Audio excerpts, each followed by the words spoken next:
All right, welcome. Our last show of the fucking year. Woo. 2025 is over. God damn, I'm old. I did here 2026. I'm like, shit, I've been out of high school 25 years. Oh my God. Yeah. Wait. I'd have to say, I can't do the math right now in my head, but I'm 42. I'm 42 as well. Oh. There you go. Hey, shit. I'm double fisting. We're both old then. I got this phallic object in one and this beer in the other. You got this big old dick, Mike. I know. And of course we got them black. I mean, because you got to. Big black dick. Anyways, sorry, last show of the year, we got Sherra Soto. OG stripper. Saw her on the Uncle Laser, Uncle Laser, right? Yeah, Uncle Laser show. Reached out to her. She decided to come on. Came all the way from Austin. Yeah. Keeping it weird. And now a writer. And if you don't have this book, go get this book. Daisy Does Dancing. When I first saw it, I was like, Daisy Does Dallas. Well, that's kind of the idea that I had when I came up with this, because I went by Daisy at the strip club. And so I have other books. Very classy. Very classy. Yeah. I didn't pick it out myself, which there's its own story, but I'm writing another book now called Daisy Does Life. So I'm trying to make it my little brand, the Daisy Does brand. Nice. But this is a really good book. We're going to talk about this book, what's in it. I just got 2 yesterday. And man, you are a fucking good writer. Thank you. I appreciate it. I know. I was like, what is this? I have to look it up myself. I kind of thought I was educated, but I'm just a dumb beaner, I guess. Well, I mean, I wasn't always. I wasn't. Well, I don't agree with that. But You're all like, yeah. I mean, you kind of. I feel dumb sometimes too, but I'm a little educated. I didn't start dancing until I was like almost 28, so I went to college and all that kind of stuff. So you were the real stereotype of the girl dancing that was in college. I like that. I didn't do it till after college. Oh, okay. Yeah. So I was getting a divorce and I had just left my husband at the time, and I couldn't find a job where I moved. It was a beach town. And so after like 6 months, I couldn't find another. I was a military contractor before I danced. And I couldn't find another military contracting job, so I said, fuck it. When I lived in Europe as an army wife, I went topless. And I mean, that's just the rite of passage. You got to do that. Right. And I just got the boob job like a year prior. So I went to the strip club the first time I ever went to a strip club ever in my entire life. And I asked for a job. And I remember the manager was like, well, go put on an outfit and come back in the office. And I did. And he's like, all right, Tiss McGee, you're hired. I'm not going to lie. Me and you have the same backstory. I did the exact same thing in Europe. Oh, yeah? Yeah, boob job and everything. But I mean, it was a good time. How many cc's? I know. can't tell. I can't tell you. I don't even know how many I'm at a small C cup now, you know. I keep it humble. I'm very humble, man. What is it, like Shakira? Even though my breasts are small and humble. You remember that? I'm not going to lie, dude. I like small tits. I like them. I think they're pretty nice. But if they're fake, because you know when they're big, right? Gravity takes over. Right. It's like our ball sex, right? Like everybody wants a perky set of balls, but we don't have them no more. We need to find a way. Who has perky balls in their 40s? I don't know. I know. I'm gonna try to look it up. I got mine after I had 4 kids, so I need a little boost. You know? So did you do actual enlargement or did you just do a lift? No lift. I just got the implants, and it was like I said. I had 4 kids already. I breastfed all of them. I was naturally like a B before having kids. But after I'd always wanted bigger boobs. Like I used to joke when I was like 15, 16 that I was going to be a stripper one day. But I really didn't mean it at the time. Foretelling. I did. No, I swear to God. I remember one time. Okay, so you're my age. So you remember like back in the day, you'd be on the phone, that landline. Oh yeah. And then someone in the house could secretly pick up the phone and like listen. So I really was joking with my friends. I was on 3-way and I was like, oh yeah, I'm going to be a stripper one day so I can pay for a boob job. And my mom was like, Shara. And I was like got in trouble for it. But I really was joking at the time. Sure. But fast forward like 10 plus years later, I got the boob job, then became the stripper. There you I did go. a little backwards. There you go. You did the work before you went into the fucking money well spent. Yeah. Put in the work and then you go into the goddamn trenches. I love it. I was telling people about that because I remember when I was a kid, when you would get a girl's number, right? And if you forgot her name, you're fucked because the mom or dad would answer and you're like, do you have a daughter? Yeah. Is there some bitches there? You can't be like, can my boo pick up the phone? I know. Do you have a 14-year-old? Yeah. This was when I was 14 before y'all fucking throw me in the Epstein fucking pile. I like try to tell people about that. Even caller ID was a luxury.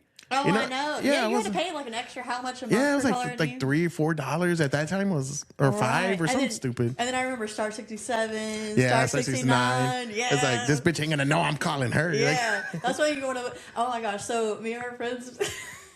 We used to do prank calls all the time. You remember we had phone books too. Okay, what was that show where they would do nothing but prank calls? I know what you're talking about, but I cannot think. It's where they end up making the puppets. Yes. Okay, It's a puppets and they're doing crank calls. Yeah. Was it called crank calls? Wasn't it on Comedy Central? It was on Comedy. Okay. I think it was called crank calls. Anyways, go ahead. Sorry. But yeah, so me and my friend, we were like 13 when we were doing this. We would look up people in the phone book so we'd know have their name. And then we would do Star 67 and call. And what was best is if we got the answer machine. And then we'd be like, Robert, I'm pregnant.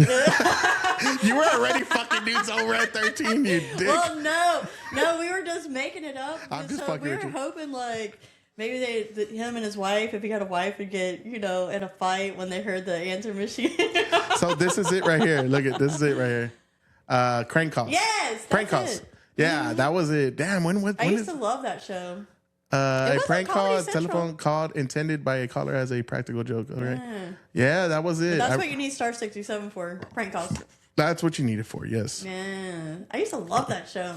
It was a good one. I can't remember exactly when it was, but It was like the late 90s, early 2000s. yeah, it had to be right. Mm-hmm. So you're 42, so that's awesome. So you've lived a lot of life for now. I probably live more life than most 40-year-olds. Yeah, I'm 42 as well, and I've lived in like 3 countries outside of the U.S. That's cool. I lived Traveled in a another lot. country. Yeah, where were you in Europe?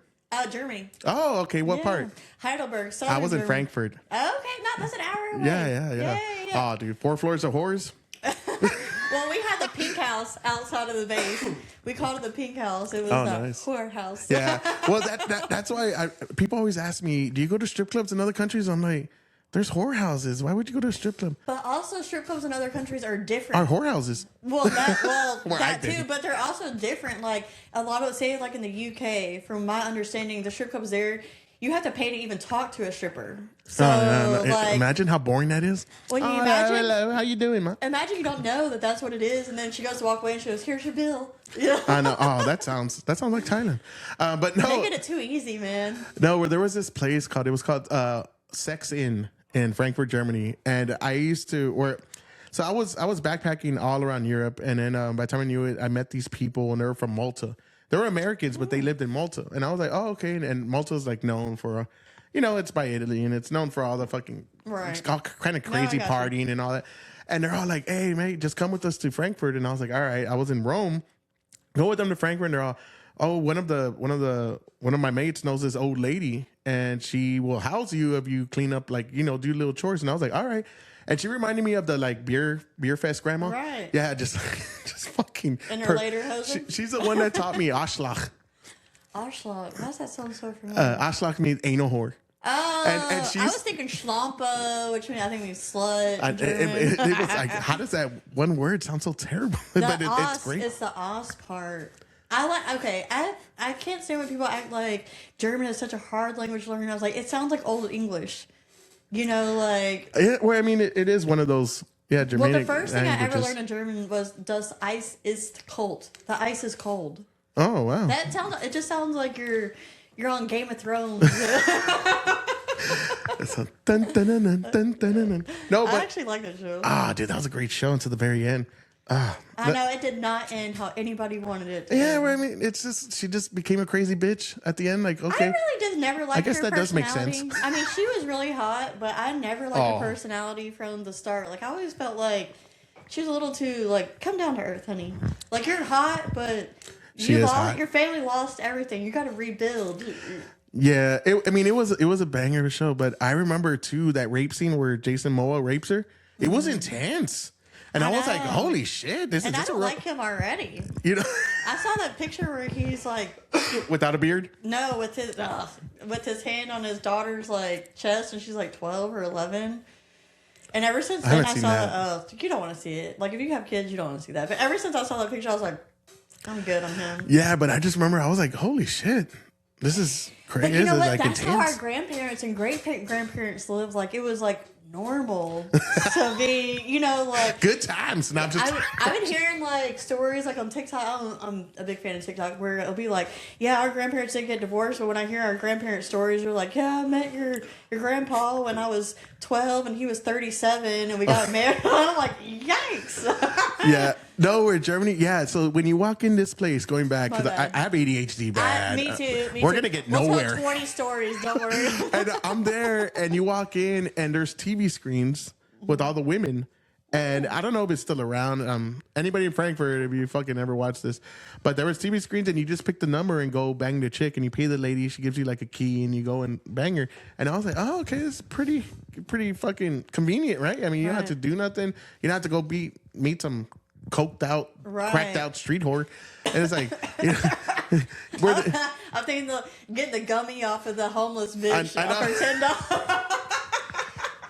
I mean, I don't want to dog on the street whore. They're a useful bunch. A hustle. Yeah, they're desperate times call for desperate measures. I mean, I'm down. I got you. You can't always be at the whorehouse in Germany. You can't get a gummy from a fucking from a German. No, and then there's different levels. What people don't know is there are different levels of prostitutes in Germany or in Europe. Period. They're government workers. I mean, they work for the government basically. But don't they have to like regularly get tested? And Yeah, stuff? Yeah, that's what I thought. Because like, it's very regulated. One guy told me that if you were like a veteran in the military and you got hurt or whatever, they would give you one prostitute a year. I don't know how true that is. I don't think so. And he told me that. German citizens. Well, I don't think so, and this is why I say that. Fucking liar, whoever you are, you German fuck. Well, if you said a German citizen, he was a get German that. citizen. Oh, okay. Because I was gonna say if you meant like American, no, because like when I lived in Germany, if you like just because there were certain things that were legal in Germany does not mean you as an American could do it.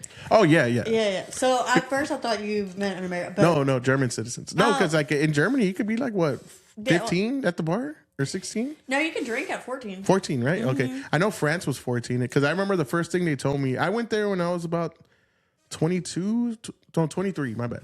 I think I was 23 when the first time I went, and they were telling me, "Hey, watch out because sometimes there's like 16-year-olds that are drinking," and I was like, "What the fuck?" But you know what? Texas.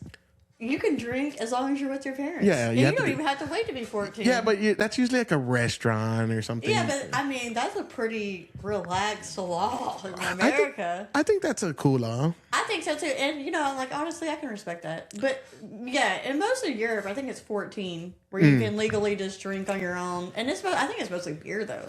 Yeah. But, I mean, still, it was like wine in France. I remember when I was in France, they were like, oh, yeah, they'll just be there drinking wine and they'll see, like, 16-year-olds like, what the fuck? That's my ex-in-laws, they had a foreign exchange student from Spain come, and he was like, they're like, we're gonna let him drink because in his culture that he's allowed to, and all, and it would be like a family gathering, and he's like, awesome, tossing them back. And I'm like, damn, you drink more than me. Get that fucking delinquent out of here. He's drunk. But for him it was classy. But if I do, it's trashy.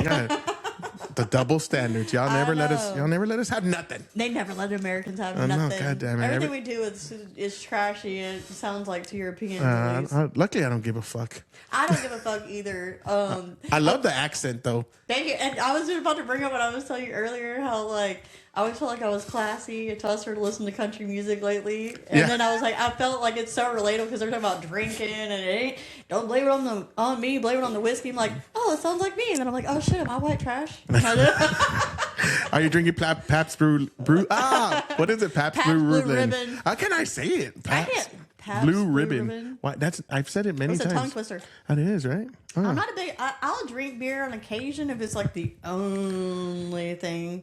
But I'm more of like a whiskey girl. Have you ever seen that South Park where they were all like, "I'm white trash and I'm going to jail," and they're drinking Pabst Blue Ribbon? You ever seen PBRs. It? Yeah, PBRs.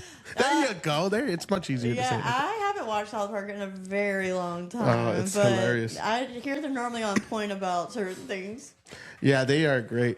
So one of the things I wanted to do was I wanted to talk about this book. Now I'm going to read a little piece of it because I thought this was hilarious. Is it the first chapter? Beautifully written, by the way.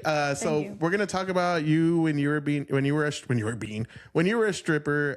You had a guy that requested a certain thing that went a little off the rails. Yes, and if it's the one I'm thinking, it was the first chapter in the book. Yes. Okay. So I'm gonna go ahead, but Rob was adamant. He was dead serious about the groin pummeling extravaganza. I mean, that's beautiful all in itself. And you know what? Deep down, I was kind of into it. So you're kind of into it, huh? You like kicking those nuts. How often do you get a chance to kick someone in the nuts and get paid to do so? I'd be about it too. Right. I mean, it was the only time this ever happened to me, so of course I was into it. Call it cathartic or call it therapeutic. I had enough pent-up aggression from dealing with my exes to power a small country. And what better target for my frustration than Rob's unsuspecting nether regions. It was therapy session with a twisted crotch pummeling therapy session. I love this shit. And hey, if anyone was going to deliver a knockout blow to the family jewels, it was going to be me. After all, 6 years in the stripping game had taught me one thing. When life hands you a pair of cojones to clobber, you swing for the fences. This is great. As I stood there contemplating the best way to unleash my fury on Rob's nether regions. I don't know why that word fucks me up. I couldn't help but feel a surge of excitement. This was a stripper's dream come true. A chance to unleash the righteous fury and get paid for it. I mean, who needs therapy when you can punch a dude in the balls for cash, right? Fucking exactly. Awesome. I love that paragraph. And honestly, that, like I said, it was the one and only time I'd ever been asked that, so why would I say no? Now, I will say, like, the first punch, he was like, ugh. And yeah, I read yeah, and I was like, oh my God, are you okay? Like, did I do it, like, did I misinterpret? You know, like, did I do too much? Did I misinterpret the situation? Because I heard punch nuts. Yeah. Strong. I heard WWF, WWE, like, and I was like ready to go, and then he was like, "Oh no, that's great," and I was like, "So did he get hard? Did he have a throbber?" I think because I was punching it fucking tender. So you're very tenderizer. You're very nice with it, huh? Yeah. Oh no, I was rough with it, but no, like maybe afterwards, but you could tell it hurt. But I'm not into like. What is it, sadomasochism? Yeah. I'm not into that, so I don't know a lot about that. Like, maybe he got hard after. I don't know. I don't care, to be quite honest. He seemed to be a happy customer. I'm not gonna lie. Anybody that wants to get punched in the nuts, I'm down. I'm down. But also, I will be a nut punching whore. But they also need to go see a therapist when we're done. Okay. Yeah. I don't. Because what in your childhood led to that? What in your childhood led to you wanting that, or even the thought of it? Like, how did he come? Oh, come on, let's give the guy some slack. That's a good time. That's a good Friday night, if you ask me. Hey, what'd you do Friday? I had some fucking chick at the strip club just my crotch all day. Need the fuck out of you. She fucking DDT'd my nutsack. It was fantastic. Half an hour. Yes. I mean, not all heroes wear capes, guy. Whoever you are. Do you know who that guy is? No, and you know what? I want him on the pod. I never saw him again. I was at that club for several years. I never saw him again because trust me, if I could have gotten him to come, but I heard that he had been there more than once. So I guess maybe he came more in the daytime. Yeah, actually, I did read it where you said he never returned, but you were ready. Yeah. If I would have saw him, like. You'd be like the Jew thing. That or like the little fly. I know. I'm ready for you. Get away. Like, come on, babe. Come on, bring those nuts over here. So you were just hitting all crotch. Yeah, but I had to like watch out because so the way that this VIP room and this club was so it had like a bench, but it was made out of like wood, like so it was solid with like cushions. So I had to make sure I didn't like punch the actual seat, you know. So I had to be very careful and like. My aim was good. So thankfully, it was early in the night, so I wasn't like too fucked up and break my hand. You're very strategic with your crotch punching. I got it. Yeah, I like aim and focus. I love it. So I was listening to one of your podcasts that you did with Uncle Laser. I think he's fucking hilarious. I have not seen his podcast too much. I need to really have some time to watch it. But the stuff I've seen, like the comedy that's been on, what is it? Kill Tony. Kill Tony. Have you met Kill Tony first? Are you talking about Tony Hinchcliffe? Yeah. Oh, yeah. I've met him a lot. And every time I see him, except for one time, I'm drunk. And then I'm like... All your stories? Yeah. I was fucking drunk. Yeah, and my ex-husband is gay. And so... Hold on. There's too much here. Okay, so look, my ex-husband is gay. So whenever I see Tony Hinchcliffe, which I've seen him a lot... I would be like, I'll go out of my way to go like say hey or whatever, and he knows me by now, like my face and everything, you know. And every time I'm like, let me hook you up with my gay ex-husband, and he's like, I'm not gay, and I'm like, okay. But the last time I was talking to Laser, he was like, I was like, you gotta tell me, is Tony gay? And he's like, I swear to God, Tony Hinchcliffe is not gay. Okay, I thought he was gay the whole time because everybody talks about him being gay. Me too. And then it was like, oh, he's not gay? But also, I get gay vibes when I'm around him. He's fucking gash. He's fucking, what is he? It must be his little bit. Maybe it's his little... Yeah, he's smashing that clam. Okay, but that's I fucking also asshole. dated this guy last year who, the chick he dated before me, I guess she used to date him. And so he had like this thing that he hated Tony Hinchcliffe. I'm like, why? And he's like, well, they made out in his car. And I'm like, oh, okay. Nice. Hey, maybe he's bi. Yeah. I mean, but Laser swears, like, we had a whole little powwow about it. He swears up and down Tony is straight. Well, I mean, I couldn't. Like I said, maybe he's just I really don't care, and he's funny as shit. But I mean, I would want to know too. Like, are you gay or what? Well, especially when he plays along with the gay bits. Yeah, you know what I mean. But like, I mean, it is funny. But that's the way guys talk, though. Guys always. I mean, it's pretty. But yeah, his is directed at him being a fairy pretty often. right? Like, and he's even got the gay voice. No, if Tony ever watches this, I'm sorry, but he's got the gay he's awesome. nasally. Yeah. Well, he knows that. I don't think he'd be I think upset. he might just play it up. If Tony were to ever watch this, I'd be fucking excited. I'm gonna send it to him. Send it to him, please. Look, sometimes when I get drunk, I'll also tag him in my stories, and I'll be like, "Let me hook you up, my gay ex-husband," and he'll watch them. Oh, nice. Yes, please tag him. Please tag. Give me a clip of Tony, this. you're amazing, bro, and no shade at you at all. But you are kind of light on the toes. I mean, on the feet there a little bit. Okay, and you know another thing. Well, maybe just because I was told he was gay, so I just assumed. Well, I was honestly never told that. I just saw things, and and based on my own, like, I always felt like I had pretty good gaydar. Like, my ex-husband is gay. Like, okay, so you have terrible gaydar. What are you talking about? I met my ex-husband when I was 15, so then I had terrible gaydar. It just I'm 42. It's progressed. Hold on. I want to backtrack to that. Okay. I have incredible gaydar. I should know because my husband was gay. I want to backtrack on that. You have the worst gaydar ever. No, it doesn't count because I was very sheltered. My mom's an ordained minister. My grandparents were too. Okay, your mom was an ordained minister and a clown. Oh, that's some fucking John Wayne Gacy shit. I like it. You have any bodies under your house? I don't think so. The only body my mom would have is probably me from me dying from embarrassment. Oh, we all been there. I don't know. No, she would come to my middle school and pick me up dressed as a clown in a duty brown Brady Bunch station wagon that was like rusted. I could imagine how that's traumatizing as a kid, but that's fucking awesome when you think about it right now. I don't think so. I still hate her for that. Hey, whoever you are, lady. Her name is Gay. Gay Calhoun. Gay Calhoun. And then that's worse. Her name is fucking Gay. That's a fucking banger of a name. Gay the Clown. Gay the Clown. I like that does sound like John Wayne Gacy kind of shit right there. If she was a dude. And she made us all dress like a clown. Who names her kid Gay? That's interesting. Well, it was Joy or Gay because back then Gay was not considered derogatory. Yeah. So Gay Calhoun. All right. So I really... She called herself Gay Clownhoon. It just gets better. Whoever you better or worse. Bring her over here. Fucking, I need some gay clowns in this bitch. You know what I'm lacking in my life? I'm lacking gay clown activities. No. So gay clowns. No, I promise. No, I want to see this. You want to see the handkerchiefs go? Yeah. You know, what is it like the flower? The cock magic that they do. That shit looks. It should be like a condom. It's like. I know. So, okay. First off, how did you find out your husband was gay? Like he just wasn't fucking you or something? Well, no. When we were so I met him when I was 15. He was 19. He always said he was bi, but I didn't know. No, I was very sheltered. I went to private Christian school. Like I said, my mom's already a minister. My grandparents were. My grandpa on my other side was. So you knew he liked some dick, but he never messed with anybody.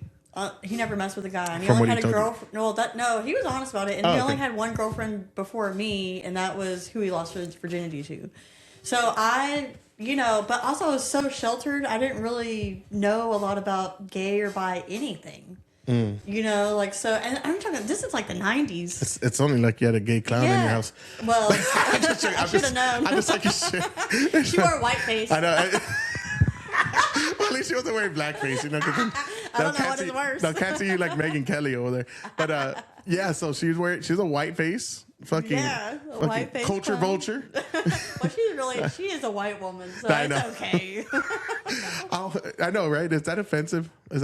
No, okay, we're good. I don't find any of that offensive. I don't give a shit if she was wearing blackface. I would have laughed. Black face, red face, yellow face. What difference does that make? Red face is even better. Yeah, we need to bring back the goddamn Washington Redskins.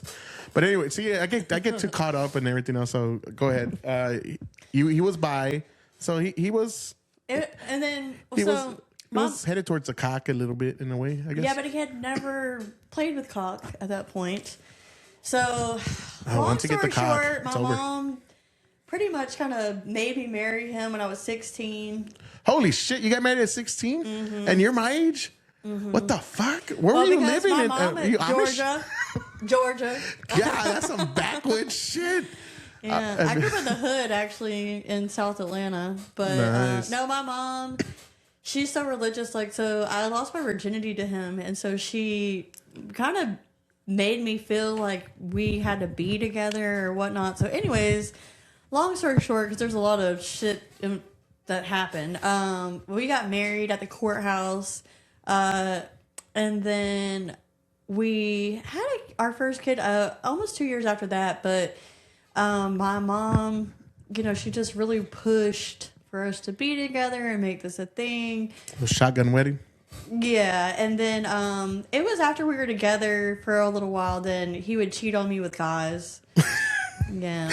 I mean, okay, so how did you feel? How did you He feel? liked the big black and Mike. Oh, he liked the big black too? I'm joking. He likes Hispanics. Oh, okay. I was a big black. I mean, I'm joking. gotta cut him off now. I mean, come on. You He went too far. actually moved into my neighborhood. He's actually one of my neighbors now. And when we lived in Atlanta, he was my neighbor then too. Yeah, no, I remember I had liked one of your stories, and you go, "Oh, were me and my husband ain't getting back together?" And I was like, "Oh yeah, I know he's gay because I saw your other stories." And I was like, "Yeah," and you're all like, "Yeah, everybody's telling you because everybody was saying, right? Oh, y'all are getting back together." Well, they saw us at. Okay, so he also works at the same place my daughter works, and so I went at their Christmas and their Thanksgiving party at work.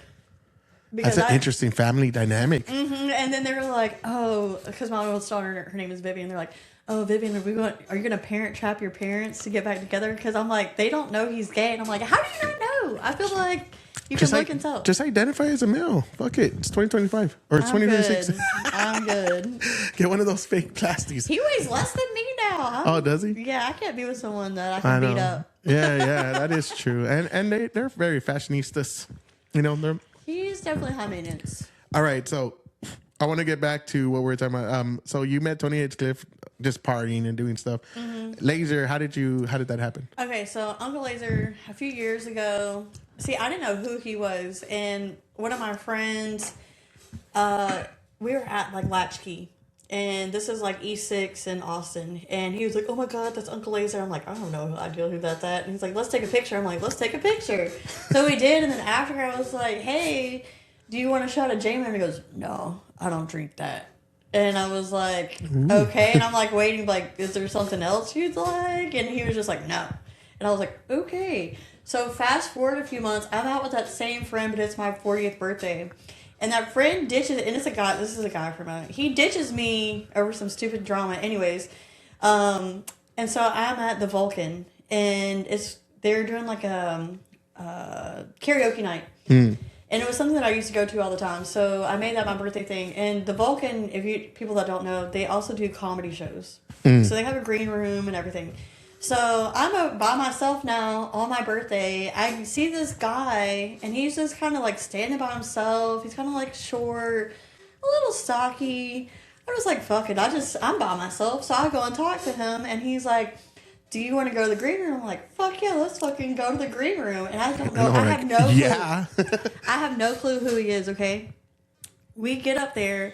And then I see Uncle Laser, and I'm like, "Oh, bitch, I know you." You're the asshole that didn't want to drink, Uncle Laser. But then we start partying. I'm in the green room with all these comics. Some I don't even know who they are. But anyways, I found out the guy that invited me is Red Band. Red Band? Yeah, from Kill Tony. Oh, okay. Oh, yeah. Yeah, so then I end up hanging out with them the whole night. And then after me and my friend finally shows back up, and he was like, "Where have you been?" I was like, "In the green room, fucking partying with Uncle Laser," And so I And we end up going to Uncle Laser's house and doing a little bit of blow and ketamine. And I've never done Nice. ketamine before. This guy, right? Yeah. Okay. Yeah. So, yeah. And we follow each other too. Nice. So, damn. So, y'all are doing blow, ketamine, and everything. And I never did ketamine before. And I remember we were all sitting like Special Indian K? style, on Uncle Laser's bed. And I'm facing Laser, and he's like, "Tell me your story." And I'm like, "Okay, like, say less." It's hot. You got a few hours? Yeah, and then so we're chit chatting. I remember like there was this picture behind his bed, like on his headboard, and I'm like looking at it. And I'm like mid story, and I'm like, it's like moving. It's like, and I've never done ketamine before, so I'm like, and then all of a sudden I went boop and passed out. And we didn't do anything. I didn't do anything with. Oh no, Laser. that's fine. I wasn't. No, but I mean, people kind of that would be a crime. But exactly. That's one thing I want people to know. Like, he was a perfect gentleman, but I really was like, dude. And I joke about that now, like all the time. Like, but it was funny. And I remember waking up in the morning. I was like, the sun was out. I was like, fuck. But we've been. How did I end up here? Yeah, but we've been friendly acquaintances. I'm not gonna say we're like buddies or anything, but we've been friendly acquaintances ever since. Well, yeah, I mean, he invited you to his podcast, and he has a pretty big following. So, I mean, that's awesome that he put you on his platform for your book. I'm very especially. grateful. Oh, yeah, that's awesome. I mean, it's shit. I'm grateful you came over here. You know, I'm always grateful for anybody that's willing to come on, have a good time, and I don't give a fuck. Like, I think a lot of people like him or other people. That's awesome that they take the time to talk to like normal people, you know, like exactly. Because that's the most interesting people. Celebrities are not that interesting to me. I don't give a fuck. Oh, they like get on their high horse. Well, yeah, I mean, no, like if it was Kill Tony, yes, because they're funny. Like comedians are different, but when you're talking about like, I mean, celebrities are, I guess they are interesting. Don't get me wrong, but normal people are more intriguing to me because they go through the same shit we all go through. They're real. Yeah, they're real. They're authentic, and it's not like it's organic. And with celebrities, they don't have the same troubles. They don't have to worry about the same things. And a lot of celebrities were nepo babies, so they nepotism is huge in that area, man. And celebrities and actors and stuff isn't like they got in because their parents were their aunt or uncle. So yeah, they really don't know struggles of like. But I feel like celebrities or celebrityism, whatever you want to call it, like they're fading out. Like people. Now that people have podcasts and like the regular people are the ones. Well, that's what I was gonna say, because when you see these celebrities get podcasts, they're fucking boring. No one cares. I'm like, no oh, cool. Like when I remember when Michelle Obama got a podcast, and I was like, Big Mike. Yeah, Big Mike with her Big Mike. And I was like, this. Big Black BBM. I just thought it's gonna be terrible. I knew it was gonna be terrible. I wouldn't even watch it. And I think during the COVID time, he had Jimmy Kimmel. What was his name? Oh my God, what are the late night guys? I don't even watch any of them. Jimmy Fallon.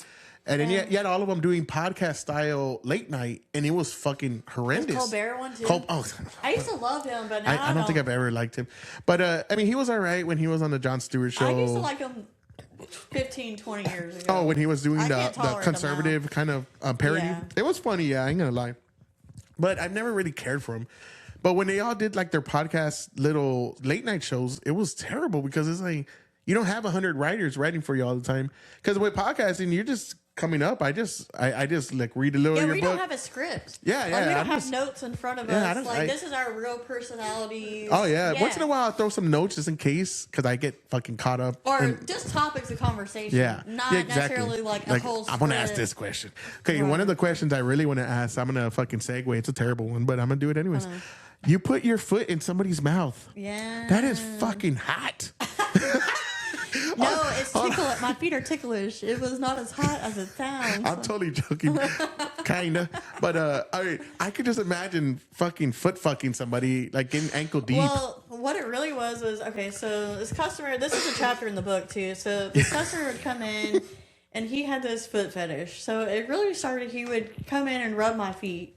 So I'd take off my heels and we'd sit in VIP and he'd rub them. So this happened so many weeks, and so I just started I'd watch on my phone. So you got paid just to get a massage? Yeah. You fucking bitch. I hate you. Fuck you. This pod's done. Strippers get a lot of things like that. I'm totally joking. But then there was this, then after like say the third or fourth week of that, I'm sitting here because I'm like, okay, same routine. I'm on my phone looking as he's rubbing my feet. And then he tosses me his phone and he said, record this. And I was like, what? And before I could pick up his phone, he took my foot and he shoved it in his mouth. And my feet are really ticklish. So I can't see him with the boots, but I mean, I'm sure they're nice. But they're really ticklish. So then I'm like, but also like, I don't want my foot slobbery. You know what I mean? Like, the fuck? Hey, you fucking pay me, I will fucking go. I'll go knee deep in your fucking mouth. I let him continue. Motherfucker, come get some of this. Well, he was sitting next to me, so it was like it's a sideways one. But that's so. Okay, so he's literally gagging himself with my foot. So okay, fast forward a few weeks of that, because he'd come in like clockwork on a Friday night. But he was cheap. He was Middle Eastern, and he was super cheap. And then okay, he was Middle Eastern. That was okay. All right. Yeah. So maybe after like a month and a half of this, he was like, "Okay, I got a new request." I'm like, "Okay, what is it?" And he's like, "I want you to stand on my face." And I was like, stand on your face? Like, am I hearing this right? You know what I mean? With the shoes on? No, without the shoes. Oh, okay. I honestly, I don't think he would care. But personally, I wasn't gonna do it with the shoes. Yeah, you might fucking, especially high heels. Yeah, you're gonna fucking. And I have like 6-8 inch heels. Well, that and it'd probably be harder to balance. Yeah, and also that's a murder. So I took my shoes off, and I already had them off anyways, because like I said, you normally rub my feet and stuff. So I went, and he went from looking Middle Eastern to Asian, because his face went. He went from fucking terrorist to gook in a fucking second. Nice. From Ching Chong Chinaman, terrorist to Ching Chong Chinaman. Jesus Christ, what happened to him? And I remember I looked up, because the way this VIP was set up, like it had mirrors on the hall, so if I looked out the door, I could see all the other rooms. So that means if I could see, they could all see me.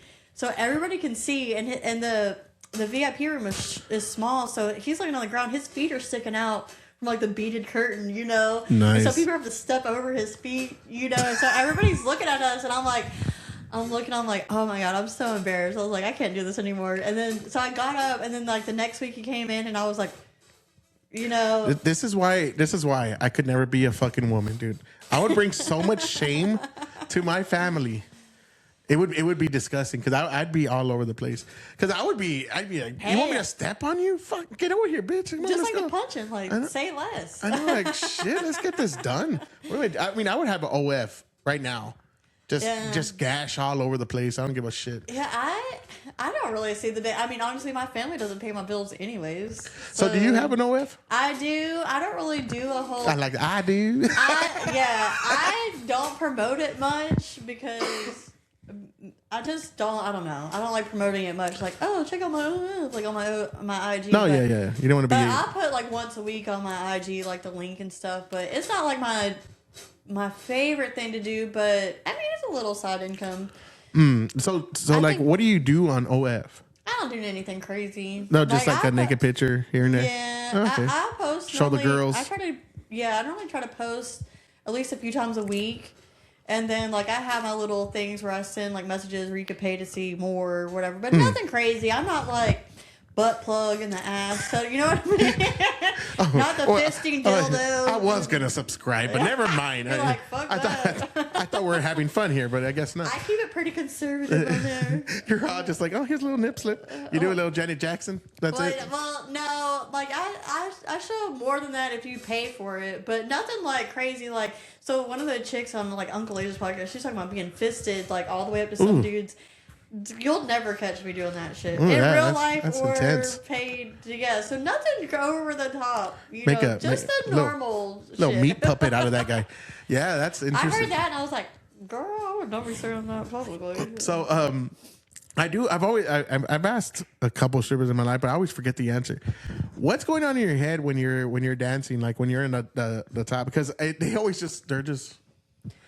looking in the mirror at themselves. It depends on the sometimes I look at myself in the mirror and does this look sexy? Is my makeup good? Or sometimes like when it's old guys, like I dance mostly in Florida and like the South, right? But I've danced all over the country. But my home club was always in Florida, so when I would dance, I'd be like, okay, he smells like cigarettes. I'm like trying to turn my head, or his breath stinks, or what bill do I gotta pay tomorrow? I hope I make this much tonight. So you're thinking of just everything. Yeah, because everything we do it else so much. but that moment. Because we do it so much, it's just like muscle memory, and then like we kind of like dissociate. Because I don't also like that's where I started drinking a lot. Is because I don't want them touching me or whatever. As a stripper, I don't like people touching me. I don't. You chose the wrong So profession. I'll be like, or like, and sometimes the guys are really handsy. Be like, oh, why don't you rub my shoulders? You know, like give them something to do besides trying to touch. Oh, you tell them to do that. Yeah. I thought you said they tell you. I was like, what the fuck? They want a massage? I actually had someone. I mean, several people asked for that, which is fine by me. That's also a chapter in my book. I had this birthday boy asked me to rub his shoulders in VIP, and he was drunk, and then he passed out on me, and then I couldn't move. And then I had to like text my manager to like come save me, like rescue me, you know, because there's a rule like if a customer passes out or whatever in VIP, their time is done, no matter what the situation. Yeah. So they come and like wake him up, and I get freed and I get out, and all of a sudden I see him starts puking. I'm like, I'm out of here. If I smell it, I'm gonna start puking. Nah, yeah. I'm at the bottom of the stairs. So this place was like the VIP was upstairs. So I'm at the bottom of the stairs, like trying to put my shoes back on and stuff. And then all of a sudden he runs out of the VIP down the stairs. And when he runs past me and my friend, I'm like, ooh, what does that smell? And I look up at him. He had a big shit stain. So he not only puked, like he shat himself. And he ran off and out the front door, and I never saw him again. Oh, yeah. I mean, I think any guy would say if you show back up to that venue where you shat yourself on and your threw birthday. up. I definitely, that would be on my cancel list. I'd be like, I'm never going back again, even if it changed ownership. Himself. Yeah, I would 86 myself. He sure did. Yeah, for sure. And he was in the military, and he was like a younger guy too. And all his friends were there, and they paid for the VIP. Like I said, this is a chapter in the book. I think it's called Shit Happens. Oh yeah, okay. I think that was chapter 2. Yeah, it's one of the beginning chapters. Yeah, okay. So I'm like being honest. I read the first 3. The third one was you really. You just got it yesterday, though, right? Yeah, I just got it yesterday, and I did a podcast yesterday with Rob's Metalwork. Shout out to Rob. Thank you for coming on. And yeah, man, I spent this morning. I was like, okay, I'm gonna read some of this book, and I got through the third one, and the third one was really good too. And just to show your writing capabilities, I did want to read a little bit of the third one. It says, the delightful conundrum of slow nights at the club, a perfect breeding ground for my little rendezvous with rave drugs. Psychedelics, the kaleidoscope of the mind, because where else would one embark on a journey through the astral plane than amidst, I'm all over the place, amidst the pulsating beats and neon lights of the club. It's like a trip on Wonderland with a dance floor as a rabbit hole and a DJ as Mad Hatter. That's good shit. And let's not forget the convenience factor. A shift at the club conveniently aligns with the duration of a trip, approximately 8 hours of cosmic exploration. Talk about multitasking trip, make money, then stumble home and to a bed with a psychedelic, like a psychedelic Cinderella. It's the stuff of dreams, really. So, very, very fucking vivid with your work, like everything. You could kind of picture it all. Like, yeah, fucking doing psychedelic drugs, going down the rabbit hole with the DJ guiding you there, and end up like Cinderella at the end of the club is the perfect place because you're safe. You can't leave the building, like, so it's not like you're gonna go wander off, you know. And then, like I said, you have security, you have a DJ, you have the lights, like everything. You can make money at the same time. And that night, like about 10 to 12 of us all did it. Sorry. We all did. Oh, there you go. Acid that night. So we were all tripping our asses off. And it was so funny. And at the end of the night, I mean, you normally work an 8-hour shift anyways as a dancer. So at the end of the night, we were all like coming down. So we would go to smoke in one of our cars. And then I hear like there's a hit and run. That's right, I read that part. And I was like, whatever, not my problem. And then when we were all done smoking, I go to my car, and my car was the one that got hit. It's like, God damn it, it's my fucking car. My tail light was all on the ground. I'm like, son of a bitch. Yeah, I read that part of it. I was like, that's a good plot twist, man. I like that. But yeah, I went to like a rave party at the beach. Or was that in your mind? Talking about on the beach. I've actually we're in chapter 3. In chapter 3, we were just at the club. So you just talk about being at the beach? Yeah, I read about. I might talk about being at the beach, but we were at the club the whole time. Oh, okay. But in that chapter, I go back as a flashback with a friend. That's why. Okay, where you were saying it's like Niagara Falls because of rain and you were tripping out. So driving. In that chapter, I flashed back to a time with my best friend from high school, Jen, when she came That to makes visit. sense. Yes. So it has a flashback in the Okay. chapter. And we did.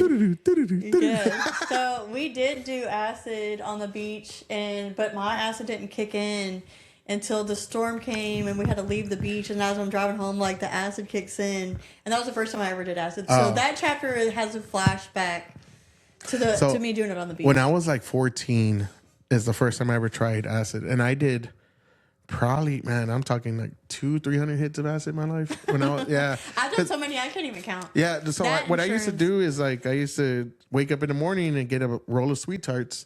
And then I would just get my little vial and just fucking bloop, bloop, bloop, bloop, bloop, and just hit myself with 2 or 3. Bloop, bloop, like, fuck it. Take that bitch and go to school. By the time I knew, because it was high school at that time, I go to school. By the time I knew, I was like, I can't be here. And I just walked the fuck out. I used to skip a lot in high school, and then we were all under the impression. We used to have like vitamin C pills, because you remember they'd say, orange juice, vitamin C. Yeah, it's supposed to enhance it. Yeah, I'd be walking around with vitamin C pills, popping them like candies. Like, stupid. Just a dumb fucking teenager. But I loved it because, you know, when I was growing up, my heroes were like Jim Morrison, Timothy Leary. I mean, what is it? Timothy Leary, Hunter Thompson, all these like psychedelic gurus, the Grateful Dead, you know, all them.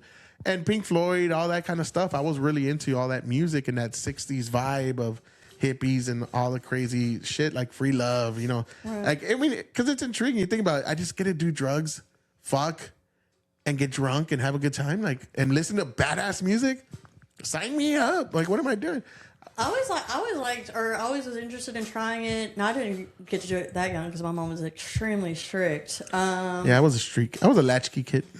I was a latchkey kid, but I knew my mom would beat my ass, so I was terrified of her.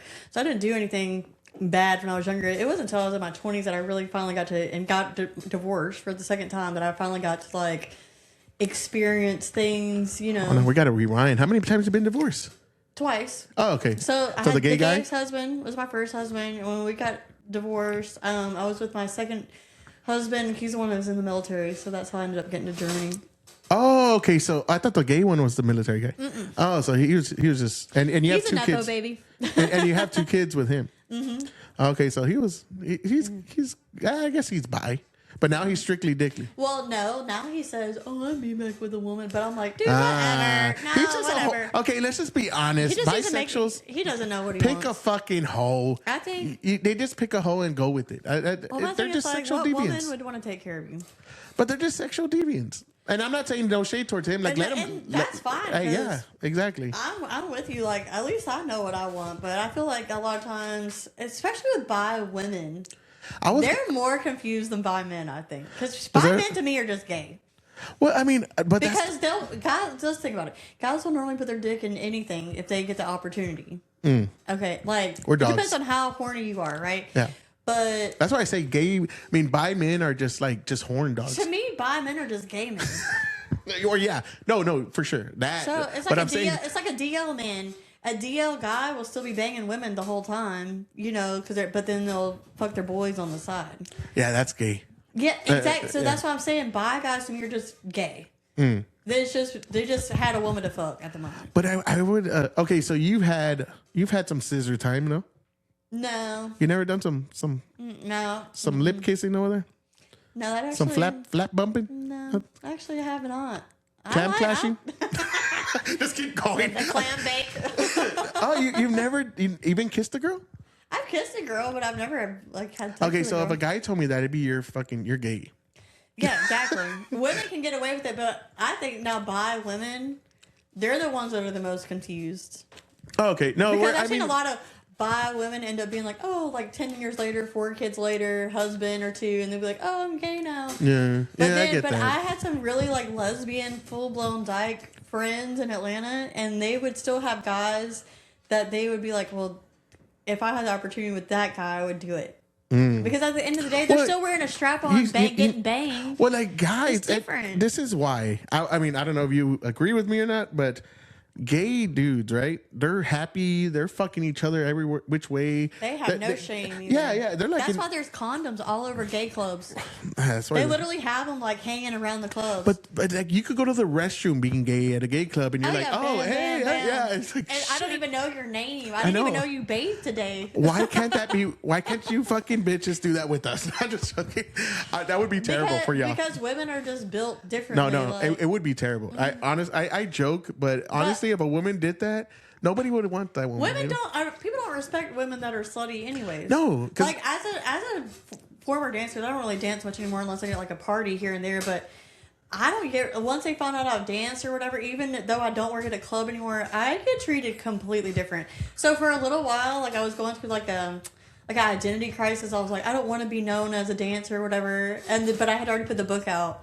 And I was like, but then I would like go on a date and they'd be like, oh, I Googled your name and I saw your book. And then I would be like, well, damn, because now he's not going to respect me or he thinks I'm just going to hook up. Yeah, but you never slept with anybody in your stripping days, right?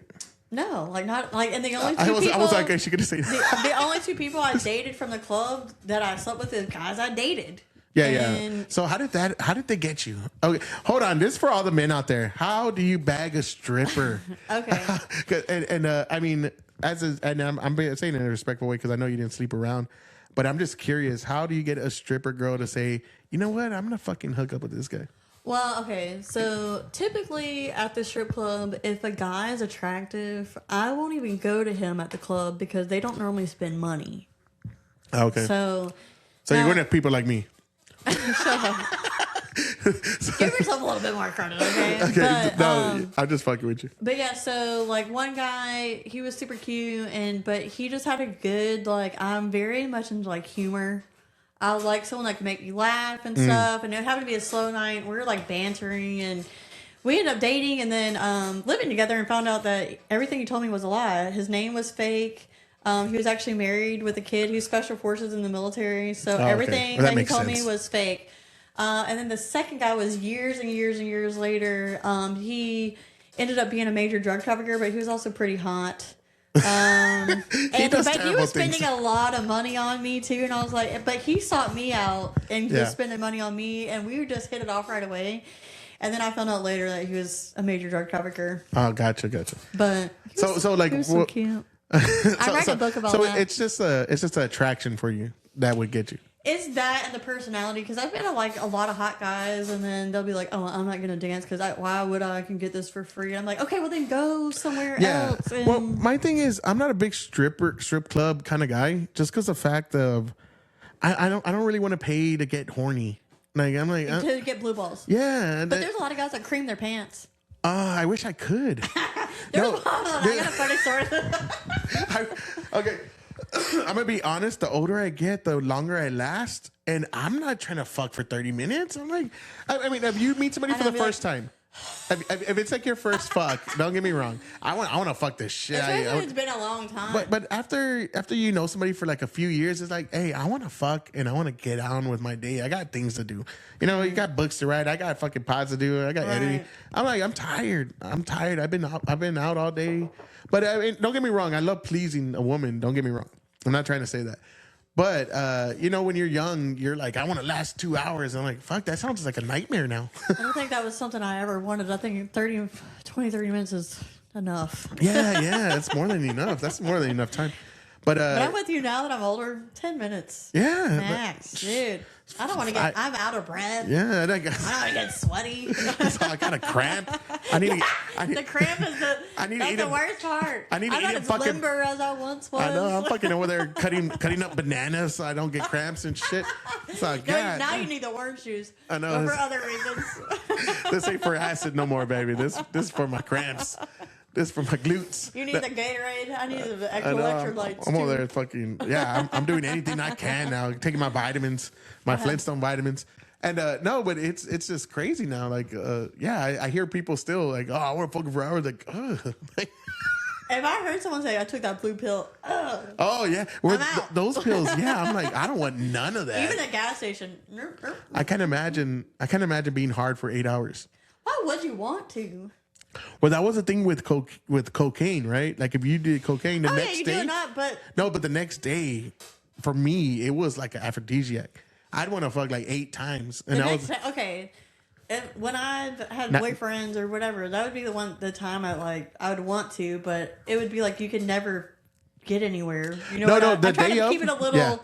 The day just of? for, in case my kids watch this, my grown children, but you know, like, you can't ever get to that point that you want to get to. You know what I mean? With during the time, yes, but the day after, oh, dude, it's fucking terrible. Interesting. Might as well be this is for me. I don't know. Everybody's different.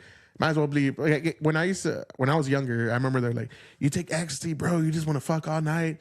I didn't even want to touch nobody. I'm like, get up. And I know people that would. I'm sweaty. No, but people would be like, touch me, and they'd be and they'd be on the couch, and I'm like, what the fuck are you taking? I want some of that because I don't want nobody.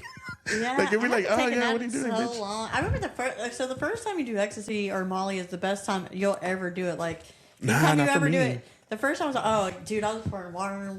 I was fucking dancing. You just, we ended up, my boyfriend at the time, it was both our first times doing Molly.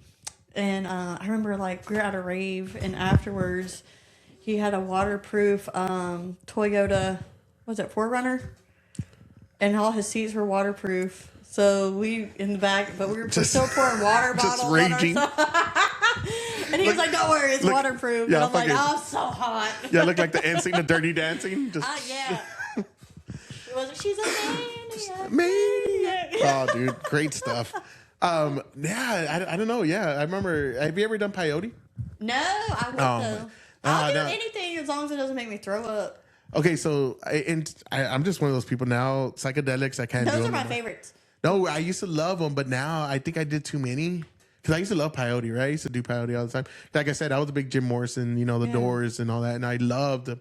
And I remember one of the times they came, it was the remaining members of the Doors, and all three were intact. And was it John Densmore, Ray Manzarek, and what was the other fucker? Sorry, what was the other fucker's name? Oh my god, why am I going black? Why am I going blank? What's on your mind? Densmore, Manzarek, and oh my god. Anyways, so they had the singer of the Cult go in there for Jim Morrison. He sounded just like him. It's great. And I'm there. I mean, we're like, all right, we gotta fucking take peyote for this. And we took peyote, and they had the whole psychedelic, the old 60s vibe. It was amazing, and I love it. I used to love peyote, but peyote is like one of acid. You go up, and then you kind of plateau. Right. And then you're just kind of like slowly go down. Right. Peyote, shrooms. I'm the same shroom. And acid to me give me the same exact effect. Peyote, you're like, it stopped. Oh. And then by the time you know, you're like, oh shit, I'm fucking riding the snake 7 miles. Have you done DMT? I did. I had done DMT a few times, maybe like twice. I've done it a few times too, but and only I'm not the a first fan. time was. I'm not a fan. It's pretty intense. Now. Did you see what did they call it? No, because the little guardians. Yes. No, because I wanted to do it just for that. But I remember when I did it the first time, it was like... They're not what do they call them? I think like the guardians or something. But the gremlins they all look or the leprechauns same. or some shit. Yeah, but I got to a certain point and it's like, we're not going to let you cross over because we know you're not going to go back. Oh, wow. So you were at that. Yeah, and I was You're like... You're toying with insanity there. Just like, so I never have gotten to where I wanted with it, and then I've tried to go like other times afterwards to try to get to the point where I cross or whatever so I can meet them. And I've never gotten to where I want, so I just kind of gave up. And DMT tastes like fucking and smells like mothballs. Yeah. Very. And I've had people with like the DMT vapes. I'm like, that's not the fucking same. Get that out of my face. Like, I don't want that. But I like the description. You gotta get the meth pipe and boil it. You know, shit, yeah. Or put it on some weed in a pipe and hit it. But it just, if people have never done DMT, you got to know that when you hit it, you have to hold it in for as long as you can, and it feels like you're like inhaling gasoline almost. And then your body passes out, but your mind doesn't. So you're still like conscious. But I didn't like that either. It's like 1 minute, but it lasts forever in your mind. Yeah, it's 10 to 15 minutes. Like in real life, but yeah, you could be in your mind forever. Yeah, the couple times I did it, I was maybe like, I don't know, 1 to 5 minutes. I forgot what they told me, and it was you like, it feels like a lifetime sometimes because you're just tripping balls. But I remember there was this guy that had said he lived a lifetime in his trip. Like he actually lived throughout. I've heard that before. Yeah, he was That'd like, be insane. and then he came back and he was like, oh man, I just lived like this totally other life, just completely out of the, like, what is it? Out of the norm. I forgot what he said he was. He was another like kind of creature or something, I think it was. And yeah, they all see like the same thing, which is kind of crazy that a drug, everybody has the same like experience, which is fucking weird. And I actually heard about it more because Joe Rogan always talks about DMT. But no, I'm not a big fan. I don't know. I'm just like, eh. Well, because I never got what I wanted out of it. I've never really like gave it another go. But it's also really hard to find. It's pretty easy out here. Here, really? Yeah. Don't tell me that. I know. Because I've had people tell me like, oh yeah, I got some DMT. I'm like, oh, okay, cool. Like, well, I'm just going to get drunk here. In Austin, everybody that I know that has it is always in a vape. And I'm like, I don't want it in a vape. Like, give me the real mothball shit. You know what I mean? Like, yeah, I'm not a vape guy. I don't want to do DMT from a vape.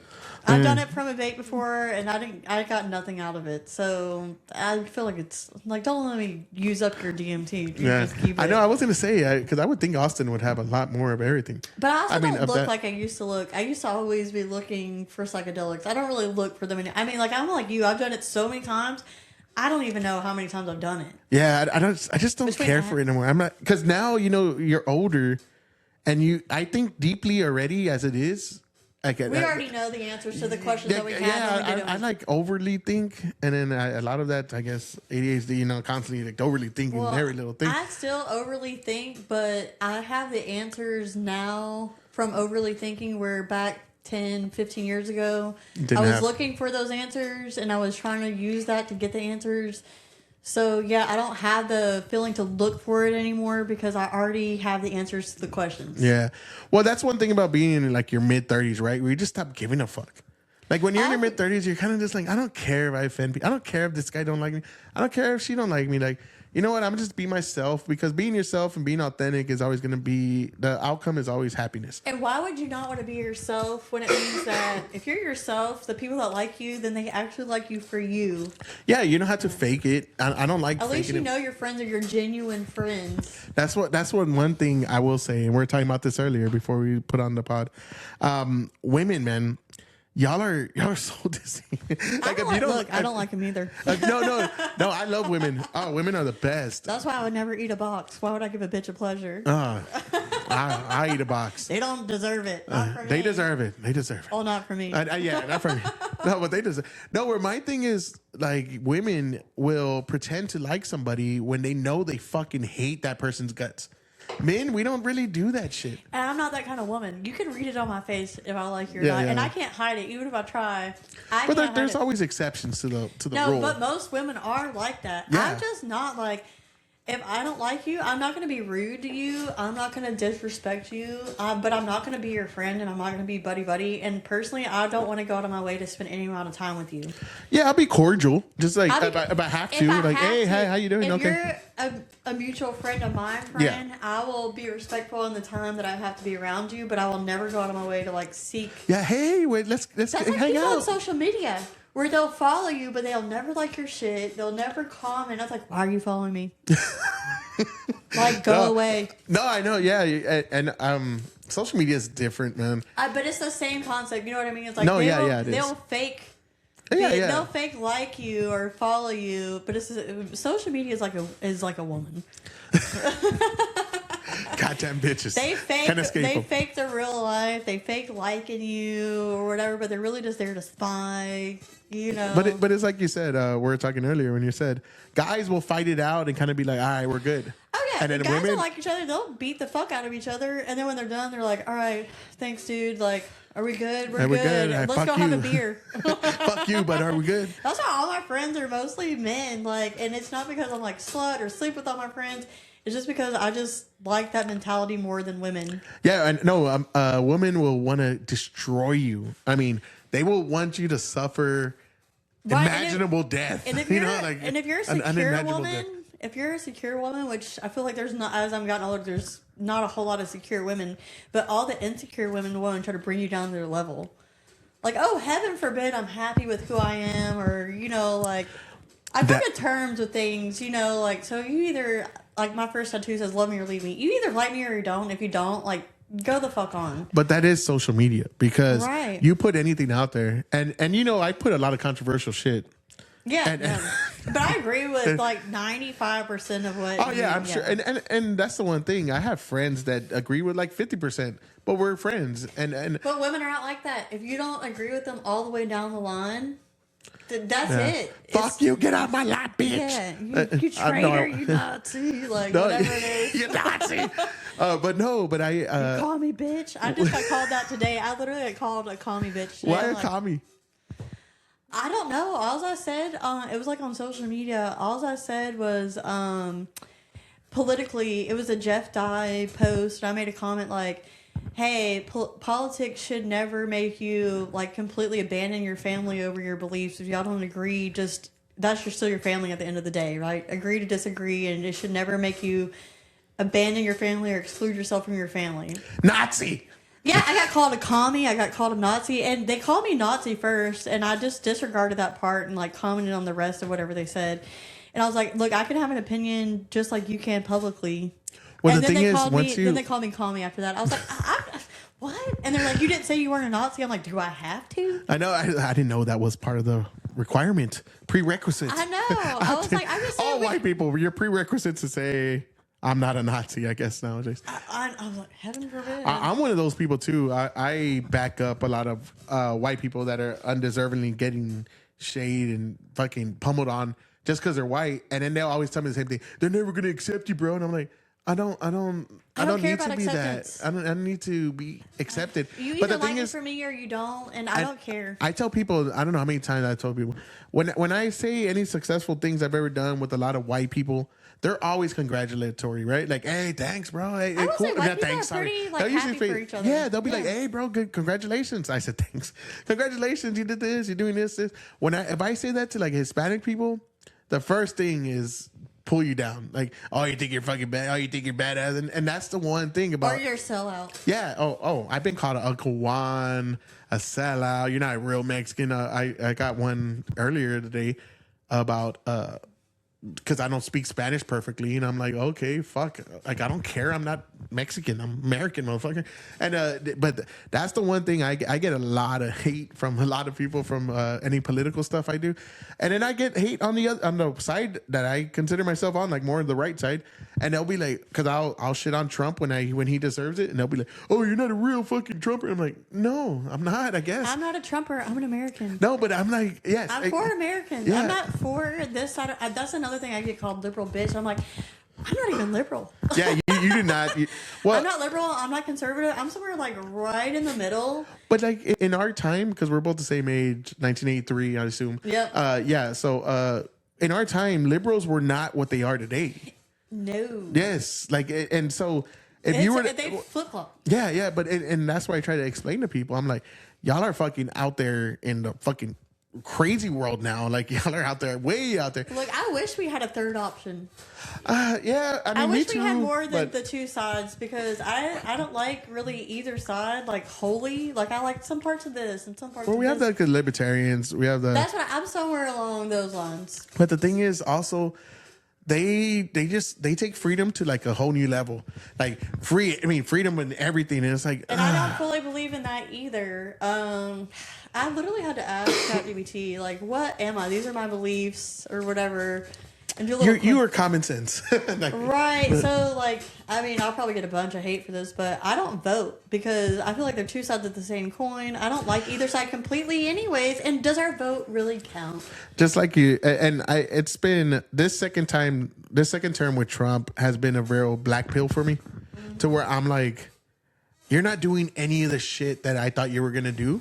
Nothing he promised. Other than the deportations, I'm like, cool. Let's amp those up. Those are rookie numbers.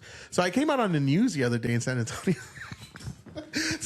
And this bitch didn't fucking put my whole goddamn. Put your wife up. Put your kids up. No, she asked me, what do you think of this whole situation, right? And I said, well, let's be honest. These people are mad because they're fucking deporting illegal immigrants that are criminals. I think that's so silly. That's stupid. And I said, you know what?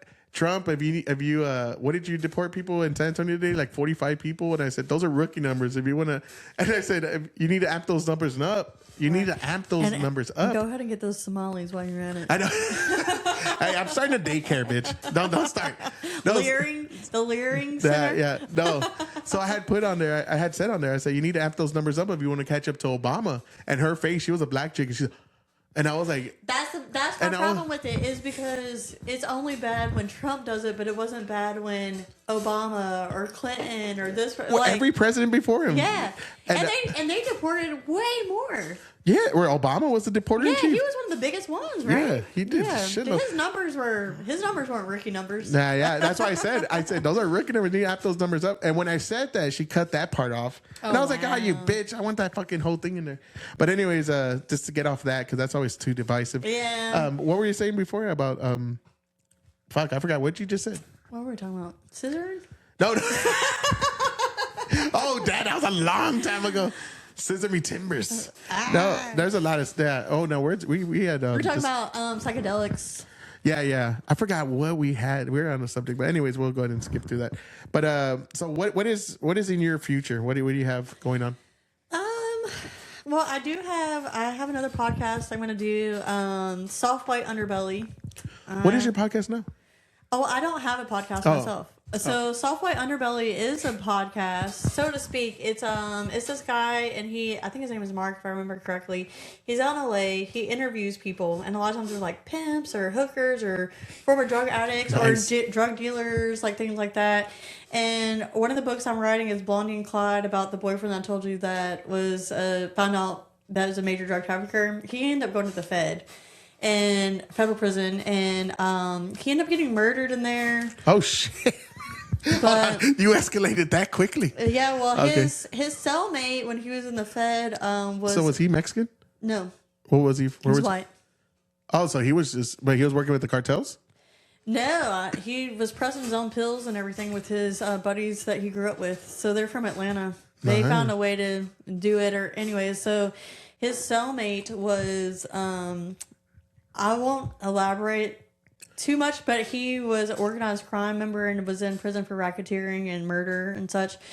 And because I would write, we'll just call him Brad, letters. Whitest name ever. Well, I mean, he was white, so I'd write him letters and some pictures and stuff. Well, his cellmate saw and found out and made me work for him on like the outside, and I had to work with the ATF because he made me and stuff. I was gonna say you did have that story where you had to double cross him. Yep, I sure did. So tell us about the double cross. Double cross. Well, so this guy, we'll just call him Billy. So Billy was a cellmate, and he was like, "Look, I want you to go to the state attorney, the one that prosecuted me. Like that was the one he had beef with that locked him up for 25 plus years, And I did everything he said, and then the ATF got involved, and they're going to put a wire on me and make me go to the prison, and it was just a crazy ordeal. So I'm writing a book about that. That's the one that's called Blondie and Clyde. Oh, okay, so you're gonna leave that for the book. Yeah, no, yeah, and leave it. This went on for like a few years, so this story, it would be too long for me to tell, but that's kind of part of the gist of it. But Brad, we were together, and I really cared about him. And like I said, people never would have guessed what he did. I mean, I didn't for a long time. I had no idea until really he got arrested in this undercover sting. What it was one of his people had a friend. So I met Brad in Florida, and he came to the strip club. And he spent a lot of money, and we kind of fell in love or whatever. And then I found out that one of his people was friends with a fisherman who just got out of jail. When he got out of jail for fishing in illegal waters, went right back to the illegal waters and found 20 kilos of coke. Wow. And he brought he was that kind of fisherman. And so he brought it back, and he hit up his friend Jeremy, because I don't care about telling his real name. Fuck Jeremy. So Jeremy goes to Brad. Fuck you, Jeremy. Fuck you, Jeremy's out. Bitch, fuck you, dude. So Jeremy goes to Brad, because that was his boss, and was like, hey, my dude found 20 kilos. And so Brad's like, I know what to do with it. And so they start buying it off of this guy, and Brad tells this guy, he's like, don't, this is literally has made the news, international news. If you look up Thomas Breeding, Panama City Beach, Florida, you can find out the whole story. I have to check that out. And he was like, look, keep your day job, keep your fisherman job, don't buy anything, don't do anything crazy, just look normal, be normal. Well, what's this motherfucker do? He goes and buys a brand new Mustang, pays in cash. He goes out to Destin, Florida with his mom to go party, gets fucked up, and starts telling some stranger about how he came with these 20 kilos, who he's selling it to. And so an undercover hears. And so when he leaves the bar, they have a cop waiting and pull him over. And he only had 3 grams of blow on him. But since he just got out of jail, or prison, I should say, he sang like a canary and it set up this whole sting. Yeah, use it as leverage. Damn. So he And Jeremy had also already went to prison before too. And Brad had given them guns. And so, and Brad had never been in trouble before, but since he gave them guns, he caught gun charges, which made him get the higher sentence. And like I said, while he was in prison, he did half his time, 15 years, but he had to serve at least 80% to 12 years, so 6 years, and he gets murdered in prison. God damn. That's a crazy story. I want to read that book. I'm actually going to try to finish reading. How was that a success, that book? I mean, like... In the beginning, and then, like I said earlier, like, I started, like, not wanting people to know, like, that I was a stripper, so I didn't promote it for a little while. But I've been promoting it lately, and promoting it. I was getting a little ashamed, and I should not feel that way. I was just letting the best get to me, and was like, where am I at in life? Where am I trying to go? You know what I mean? Well, I mean, everybody has battle scars. Not everybody's willing to have the courage to expose them, you know, or show them. And that's one thing, like, I as well, you know, because I've got kids too, and sometimes, like, I don't want to promote it. I want to, like, talk about it, but say, hey, but this is what I don't want you to do. I don't want you to go down this fucking path. But also, I don't want people to treat me differently because they know I've started dancing, or I used to be a dancer, or now they treat me like crap, or I have no respect, which I'm still going to demand respect, but it's just not fun, like I said, when I would go and date, like, oh, I looked you up, I Googled you, and I saw you used to be a stripper, and I'm like, okay, now you're not going to treat me the same. That person shouldn't, like, well, I mean, but you have to be honest with them. Like, yeah, I used to do this, and then but you'll be much my own time. Yeah, but you'll be much happier knowing, I mean... It was my fault. I did read the book, and I put it out there. Hey, it takes a lot of balls to put your life on the, like, out there for everybody to see and to analyze and comment on and criticize and fucking promote. I mean, all that shit. You have to have thick skin. Yeah, like what we do now. I mean, what you're doing now, you're going on podcasts. What I do doing podcasts, you gotta fucking take the L's. Roll with the punches. You gotta take the L's too, man. Because there's some things I'm like, I should have said this, or my God, what am I doing there? I didn't say this. But I mean, that's just the way it is. I mean, we're all human. We make mistakes, and then to actually put yourself out there and say, you know what, I made a lot of mistakes, and this book is something I did. I'm not ashamed of, but I also don't want other people to have to go this route. Right. And especially like your kids, right? Like you can say, hey, this should be a fucking guide. Yeah, this is a guide on what not to do, you know? My life is a fucking total guide on what not to do for my kids. Well, I did mine. I started dancing pretty much like out of survival, but I ended up just making it something fun, and I made really good money at it, and I was able to provide my kids a great life. Like, we always lived in big houses on the beach, or the penthouse on the beach. Yeah, you did what you got to do. Mama Bear. They had whatever they wanted, you know. You just have to, like, and I've already heard the worst. Like, no one could say anything to me that I haven't already heard before. And it's always like, oh, well, you're just some stripper bitch. Like, okay, and, like, what else do you got? Like, I've still made money off my looks. I still am smart. I still was able to write a book. I'm still college educated. I've had That's just careers. People just feel better insulting other people or putting other people down because they got nothing going on in their lives. That's why I see it. And I also think, too, is a lot of times when people actually do that, it's because they are not comfortable being themselves. So they're kind of jealous that you are. They have to project all the hate towards anybody else. Or they're so miserable in their life, they'll take it out on whoever. That's what I said. They're just miserable people that have nothing going on. And then they're like internet people. They're just people that go in there like, oh, look at this fucking idiot. He doesn't even know what he's talking about. It's like, what do you know? No one's ever going to like you across the board. Yeah, it doesn't matter like who you are, how famous you are. There's going to be haters that there's not every 100% of people are going to love you. Yeah, and that's one thing people need to just get over. Right. Like, it's like I used to hear girls like cry in the club like, oh, I don't feel pretty. I'm like, girl, look. Every guy has their flavor. Like, there's not every guy that comes into this club that you think is attractive, right? And they're like, no. I'm like, okay, then you can expect for every guy that comes in here to think you're attractive. Yeah, I mean, there's everybody has their own. But I guarantee, 100% of those men would sleep with 100% of those strippers. Bingo. Yes, there's not one fucking guy that would probably be like, No. Heaven, no. I You're don't- gonna blow me. I Hell know. no. You want to suck my dick and make me come and feel euphoric? No, not at all. Absolutely not. I'll pay you not to do that. I'm not into that kind of stuff. Men are fucking dogs. Come on, we'll get our dick sucked by anybody. That's why I try to tell women, I was like, quit being a pick me ass bitch because it doesn't matter. Like, dudes will pick any one of us, I promise. Yes, you'll be fine. That is an incredible power that you can walk in a room and the majority of men want to fuck you. Pussy power. Dude, you have a gold mine in your pants all the time. That is incredible. And any woman does. She just has to know how to use it. Yeah, yeah, for sure. Even the homeless that does the gummies for $10. You can't go wrong with a gummy. Come on, let's not dog on the gummies.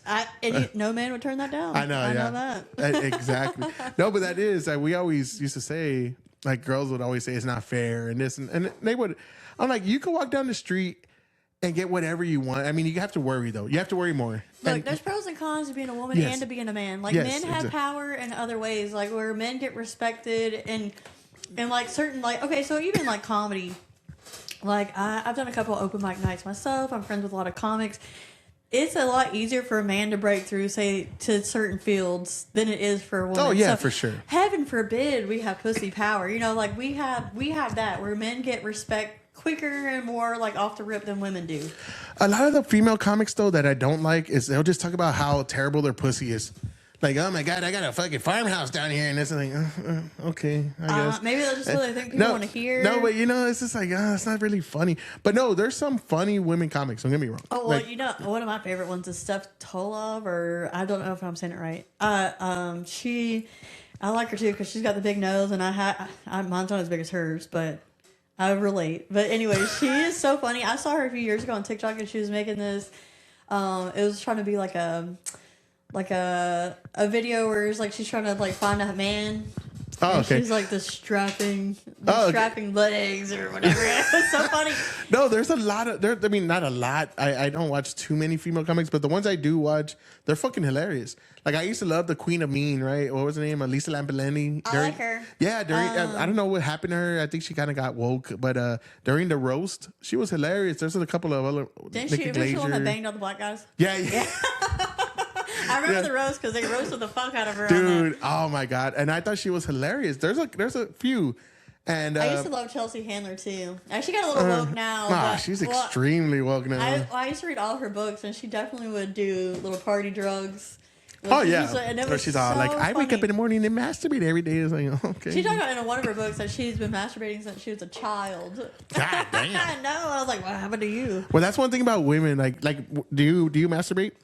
Not very often. I was gonna say women don't masturbate. It's weird because I used to go through like spells, but honestly, like I've been pretty celibate for a while, and I noticed that sounds terrible. Since I started doing that, I haven't had the desire to do the other either. Ah, okay. So, like, when you masturbate, though, what would you use? Just your finger, or you use a dildo? Myself. Oh, just yourself. Yeah.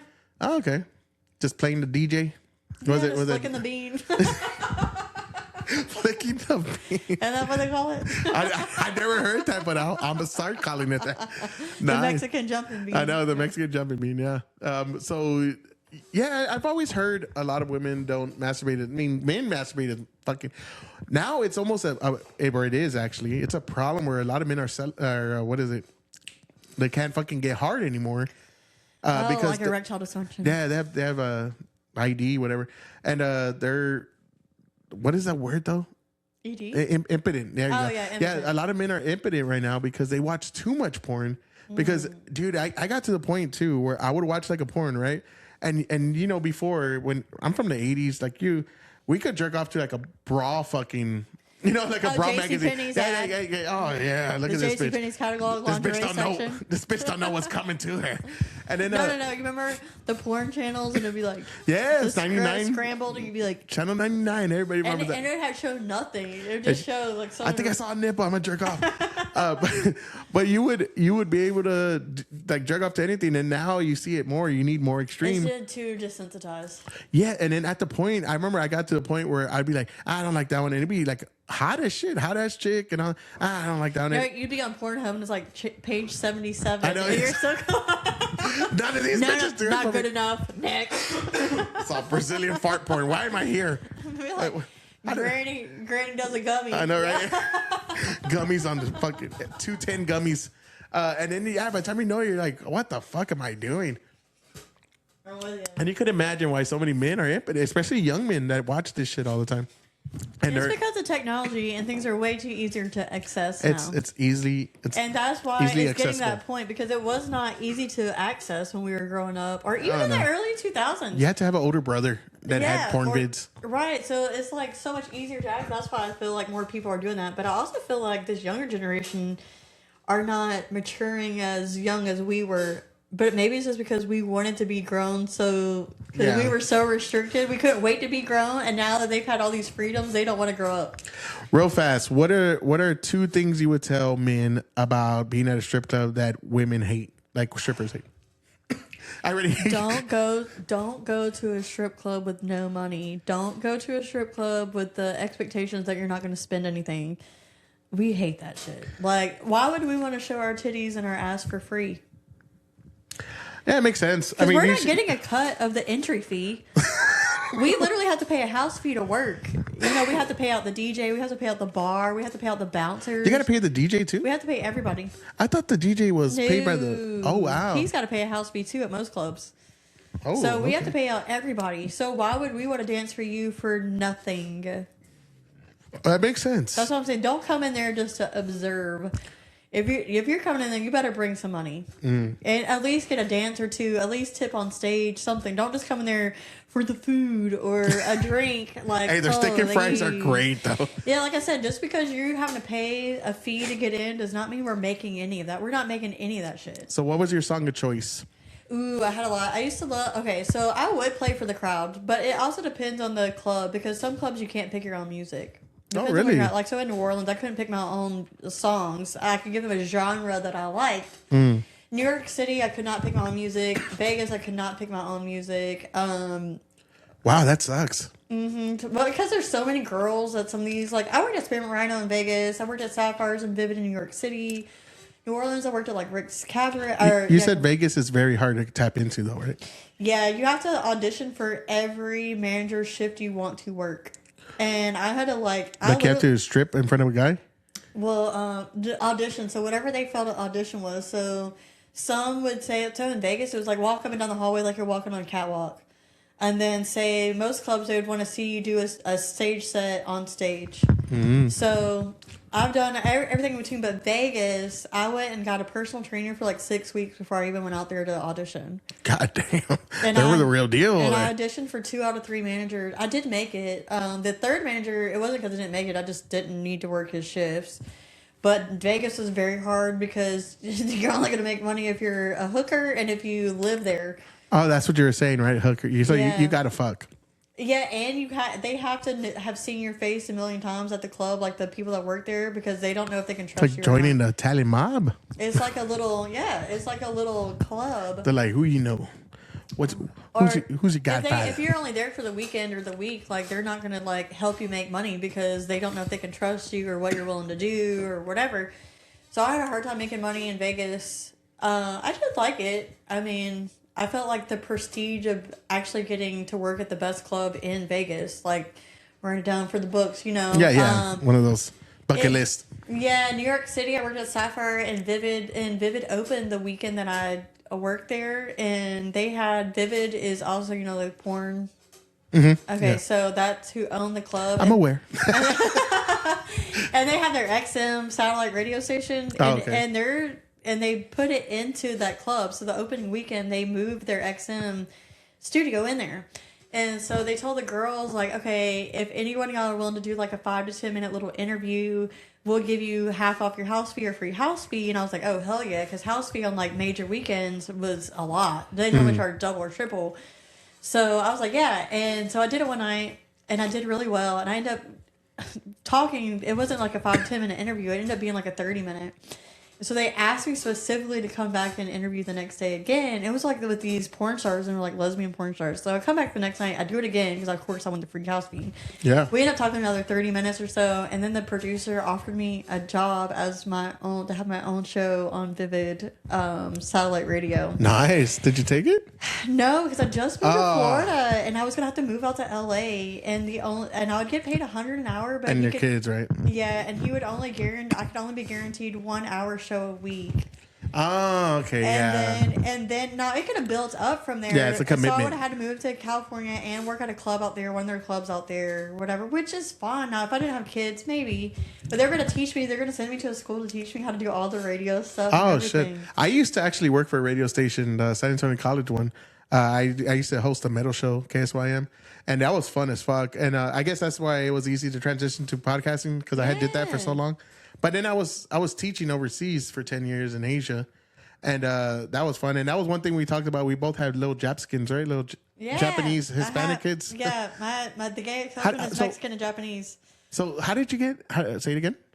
What? Say it again. The what? He's Mexican and Japanese. Oh, okay. Yeah, but his Mexican side is from San Antonio. They're the Floreses out here. Their gay husband. Yeah. Oh, okay. So and then does he talk Japanese? No. Oh, okay. But his dad's side is the Japanese side. We met in Atlanta, so that's where he grew up. But yeah, his Mexican side is from here, and then I have another little Mexican baby, and his Mexican side's from out here too. But I also met his dad in Atlanta. So do you come to San Antonio quite a bit?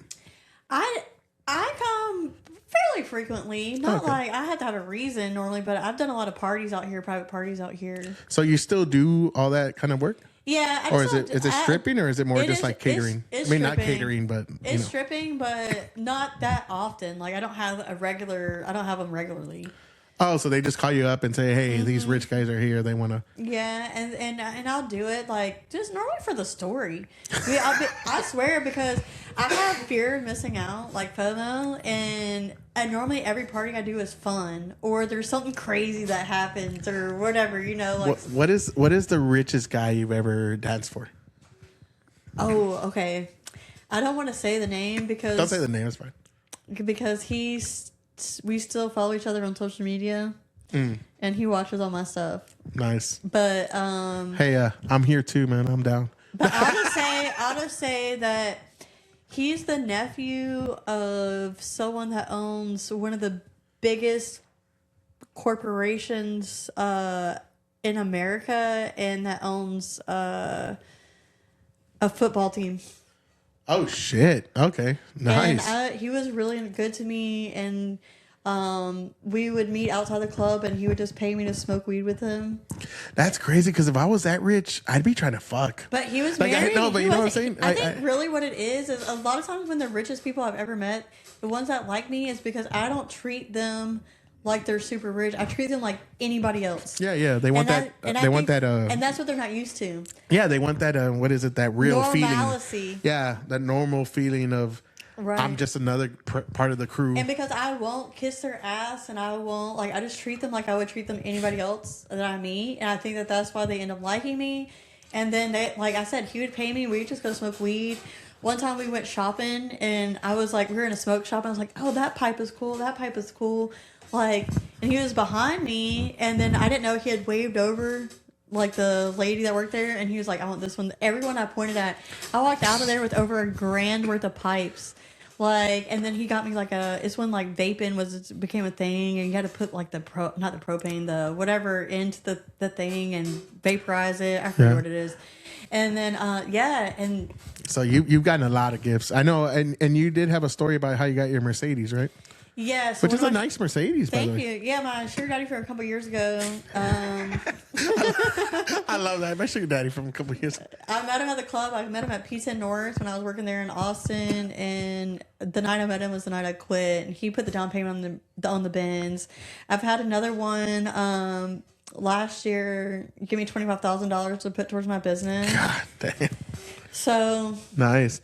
So if you were to find somebody that you really wanted to be with, what would you do? Would you give it all up? Or you're like, you're going to have to be cool with this? It depends. What am I giving up? The dancing? No, not that we're at all of the things like sugar daddies, dancing. Oh yeah, I mean, but I also wouldn't be with anybody that didn't have money. I love that you're honest.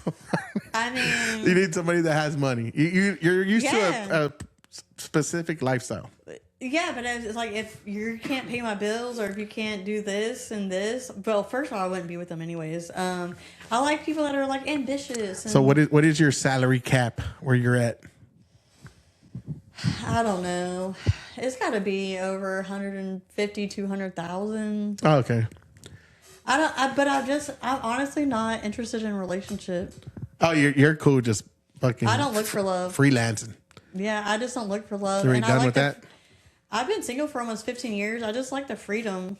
No, that's cool. I can go, say if I want to go out, I don't have to be like, hey, baby, do you mind if I go here with this friend and this? Like, I don't want to do that. No, that makes sense because, like my friend, the one that usually does a podcast with me, he's the same way. He's like, bro, I don't need that shit. Like, I'm just done. And I'm like, okay, it makes sense. And honestly, too, like when I am in relationships, like say Brad, that guy, he definitely has plenty of money, but we would like to go party together and stuff, like, so they just have to be on my level. But I've just like I've been hurt in love a lot too. Like obviously, like that boyfriend was murdered, but I had a boyfriend 10 years prior that died too. So I'm kind of like, I feel like I'm a Black Widow. Like I feel like I bring on bad luck to men. So maybe I should not be with anybody.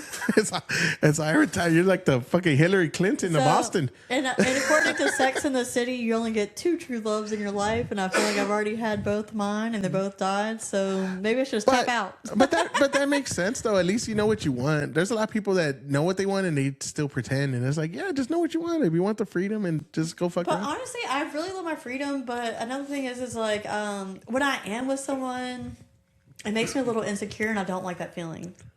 Oh, because you're afraid you'll lose them. Well, because I know how shady men can be when it comes to pussy. I know how the majority, not saying all of them because they're not all like that, but I know how the majority are. And when I'm in a relationship, it is man's downfall. I feel like I'm uptight. Like I can't relax. I just don't want to have the drama. I don't want to have to worry about anything. I don't want to have to be like, you didn't text me in the past 5 hours. You know what I mean? Like you could have told me where you were. Like it takes 2 seconds to text, and then I like brain fuck everything because my ADHD. And I'm like, that could be this. I think of like 20 scenarios. Are you one of those psycho chicks? No, because I'll just drop you. Like if I feel like I'm about to get my feelings hurt, I'll just go ahead and dump you. That's the way I was. Me and my friend Chris were talking about. It's like, dude, I ain't gonna fight over no bitch. Like, I mean, no. I'll be hurt. No, but I'm not a pick me. Don't pick me then. If there's competition for me, pick her. Pick her. No, I'm the same way. Like, I would be hurt, but I'd be like, I don't give a fuck. Like, go do your own shit then. But I'd rather cut it off before it gets hurt like a Band-Aid or hurt like a surgery. You fucking open wound. Like, no, let's just rip the Band-Aid off and you go about your way. Yeah, I'll for sure. cut it off before I let it go. But I mean, at least you're up front. And that's one thing, like, especially you were saying a little shame of your book. You should be proud of it and just be like, I'm up front with it. If you're willing to come in this crazy lifestyle that I live, then come on in. If and not, honestly, I don't live this crazy lifestyle anymore. I've calmed down a lot. But when I do go out, which is like maybe once, twice a month of even, I am going to go party. But now if I met someone and they're on my level and we could go party together or whatever, but also, like I said, I'm fine being alone. I'm fine in my own solitude. I could sit in my room by myself, fucking around, and I'm not going to be like, oh, I'm so alone. I can't. Oh my God. Okay, so I also am a card reader and stuff, and I'm a little psychic. You fucking have a lot of hats. Yes, and I hate when people ask me for love readings. I'm like, bleh. I don't like doing that. Like, you're gonna get some dick tomorrow, bitch. All right, you give me some $5. Like, oh, he does not love you. He's cheating on you. I don't even have to read the cards to tell you this. he's fucking some other bitch somewhere. It's always someone else. I promise. If you get the feeling, it's always true. Don't just trust your intuition. You don't need a love reading for that. I know one of my friends. He's not with nobody. He's not married or nothing. But he ended up. I didn't even know this. There's a Facebook group where they put men's pictures on there. And only women. It's every local group. And only women can get in. My baby daddy's on there. For being gay? No, not him. No. I'm gonna snitch on myself. I have 4 baby daddies. Damn. So my son's dad is. You like that cream pie? No, it all came by accident. But he's very affluent. His family are attorney. They own a law firm here in San Antonio, and he makes like say $250,000 a year out in Austin. And I found him on a Facebook page. So yeah. Also, you had a baby with him, then you found him on Facebook. We were together for almost 2 years in Atlanta. Yeah. And, okay. And then one of my friends, she dated him after me. And she found me when they were like breaking up, I guess, and we became friends. And she showed me, so yeah, I found out he was on that. Like, well, I didn't even know this was a thing. And they're like, he was showing me. He's like, yeah, they're fucking people commenting. And that's a dude. Yeah, and there was fat chicks on my baby daddies. I'm like, oh, I'm so embarrassed. Because remember they used to have the dirty.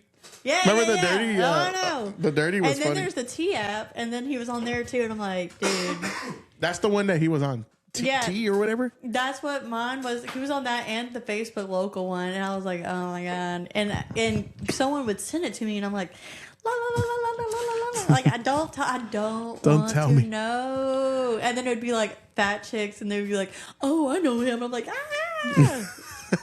So before we do go, I want you to tell us about you've been kidnapped twice. Yes. Okay. You want to hear about the first one or the second? Which one's the most crazy one? They both are pretty crazy. Give us a rundown. The first time is the one. It's the one I told on Lasers podcast. I was in Atlanta.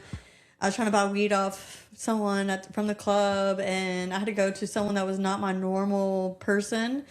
And he insisted that we meet outside the club when I got off work, and so I did. And I was gonna just throw like the money in his car and like, here, throw me the weed.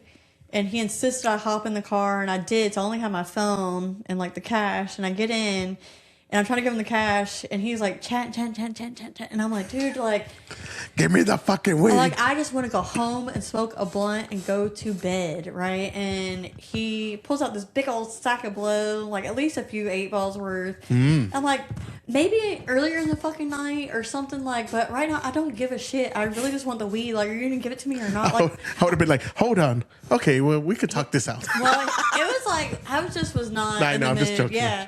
So and he was just like trying to give me jail. I was like, no, I don't want to. Are you going to send me the weed or not? And then he drives off with me in the car, and he happens to stop, and I'm sitting there like, on this side, I'm like, like I'm freaking out, but like on the outside, I'm like trying to be calm, cool, and collected. All I have is my phone. So that's it, because I left my purse and everything in my car because I just hopped out to buy it. And so he ends up stopping at a gas station. I'd like to say like an old Cutlass or something. And, you know, like when they lock the doors, the thing goes in the door. There's no me pulling it out and getting out. So he ends up stopping randomly at this gas station. And the split second when he gets out, it unlocks. For a second, he hurries up and presses the lock again so I can't get out. Well, I was quicker than him. And I ran inside, and there's like this Indian guy, like as an attendant. And I was like, oh my God, call 911, because if I do it, the cops aren't going to believe me because I'm a stripper. Oh, right. I mean, but they don't ever want to believe strippers. So, or they could accuse me of, oh, she was prostituting or whatever. Mm-hmm. You know, and I also don't want to be like, I was trying to buy some weed off of him. You know what I mean? I was trying to get some dope, and this motherfucker kidnapped me. And you're trying to get me to do all this blow. No. So they're not going to believe me. So I was hoping that he would. And he's like, he's an Indian. He's like, I'm not going to get in between you and your boyfriend's fight. And I'm like, oh my God, that's not my boyfriend. And this is not a fight. Like, so he starts following me into the gas station. So I run to the bathroom. I lock myself in it. So like I said, all I had was my phone. So I didn't know what to do. And he's like banging on the door. There's obviously the cops are not being called. So I order an Uber, and it pairs me with someone. And so as soon as it does, I call him and I tell him what's going on. And he can literally hear the guy banging on the door. So this is a chapter of a book called Kyle, because the dude's name is Kyle. And Cal. Like, never trust a guy named Cal. Never, ever, ever. I've never met a good Kyle. Fuck you, Cal. For real, fuck you, Kyle. And guess what? He's on city council now in Atlanta. He's married with kids. Oh my God. Is he a Democrat? I don't know what he is, but if I ever saw him again, I would fucking punch him in the nuts. But yeah, so this Uber driver was like, I'll let you know when the coast is clear. Like, I told him what he looked like and everything. And so when Kyle stopped beating on the door, the guy was like, I'm at the front. The coast is clear. He's walking back to his car. So I just made a run for it. Why would the Indian dude not fucking say, hey, bro, you're beating on a fucking door. What are you doing? This ain't... Exactly. You would think that by the time you saw him beating on the door, it's like, something you want to address. Yeah, maybe the Indian wasn't legal. I don't fucking know. But He's like, I just I got don't here, my know. friend. I don't know. And this over Christmas, I went back home to Atlanta, and I drove past that gas station several times, and it took everything in me not to like pull over and go in there and be like, "Bitch, I know, fuck you." I like how every fuck you, time Muhammad, or whatever the fuck your name is. I like every time you say Indian, you do this the head. That's hilarious. Okay, so second story. We fucking So let's the hear it. second kidnapping, I was here in Austin. It was in Austin. Yep, Oh, and what the fuck? I had a bad car accident, and so I totaled my Land Rover. I couldn't really afford another car at the moment because I was still having to pay like the $900 car payment until everything got finalized. And so I was having to get Ubers to my doctor's appointments and stuff. So I made friends with this Lyft driver named Joe, and he was like, "Hey, I know you come out here every week for your doctor visits," and he was like, "Just hit me up, and I'll just be your driver."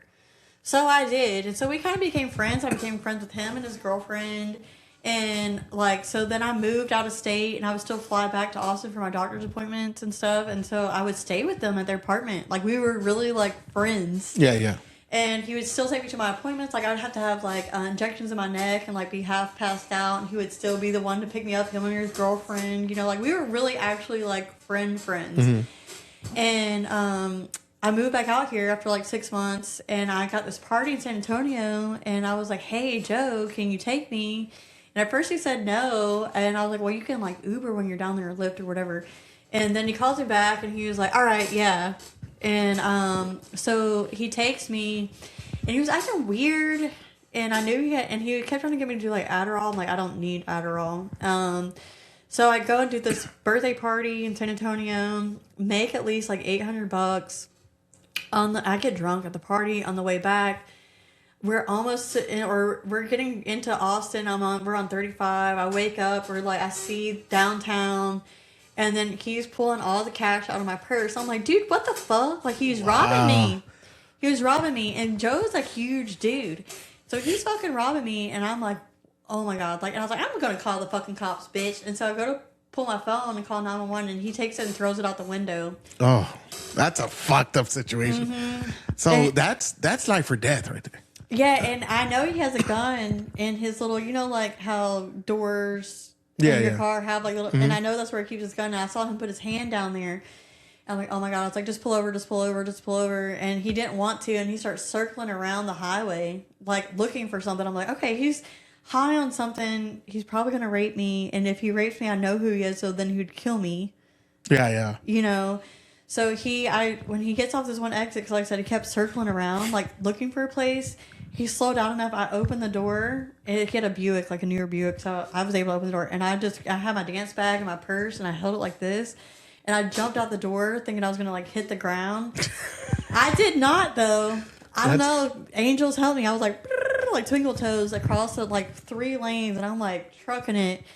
And he keeps on driving. And I like get out, and I wave down a cop, and then a cop is like, okay, and it's cold. It's winter. It's January, and I'm like freezing. I don't have a coat. And he took my phone and all my money, so I didn't have anything. And then the cop is like talking to me. And he's like, "You're drunk." I'm like, "Yeah, no shit," because that's my fucking driver. Like, so he's not in jail. No, because they said it was my word against his. Oh my god. Yeah, so the cop was like, when I in the back of the cop car because it's cold, and I'm like telling my story from there.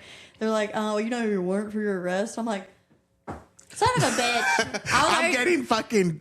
I was like, "Are you arresting me or here. what?" Like, and he's like, "No, I don't feel like doing the paperwork." I'm like, oh my god. And I was like, "Can you at least take me home?" And so he he's was still like, he's still a he's a bouncer at Kung Fu on West 6th Street from the last I heard, because I saw him on that T app too. Oh yeah. Mm-hmm. So he's a piece of shit. He's a piece of shit, but you know what? So one of my best friends is a private investigator, and so we got our look back. So I told her what happened, and she's not a private investigator in Texas, but someone here owed her a favor. So we had someone follow him, a private investigator follow him for a little while, and we caught him cheating and everything. So we managed to show his girlfriend. I reported him, like they had a cat rescue that was illegal, and they're keeping all the cats in their apartment. So I snitched on him to his leasing office.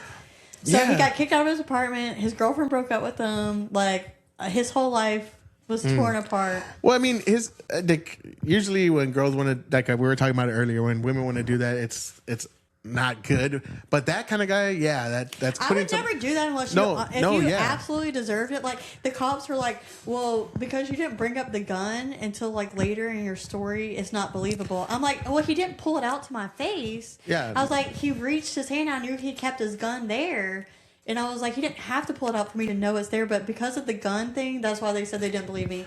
No, that dude absolutely deserves to have his whole life ruined for sure. Like, that's what I'm saying. Ruined it. We fucked that's it good. up. That's good because what a piece of shit. But look, especially somebody that you've had trust in. Well, we were friends. This is years of trust and like you did all these things together and for him to do that. He was a Lyft driver, so they look into your background. So when I told my friend that's the private investigator, she started looking into his background beyond, I guess, what Lyft does, and it apparently had 19 assault charges before. Holy shit. In Puerto Rico.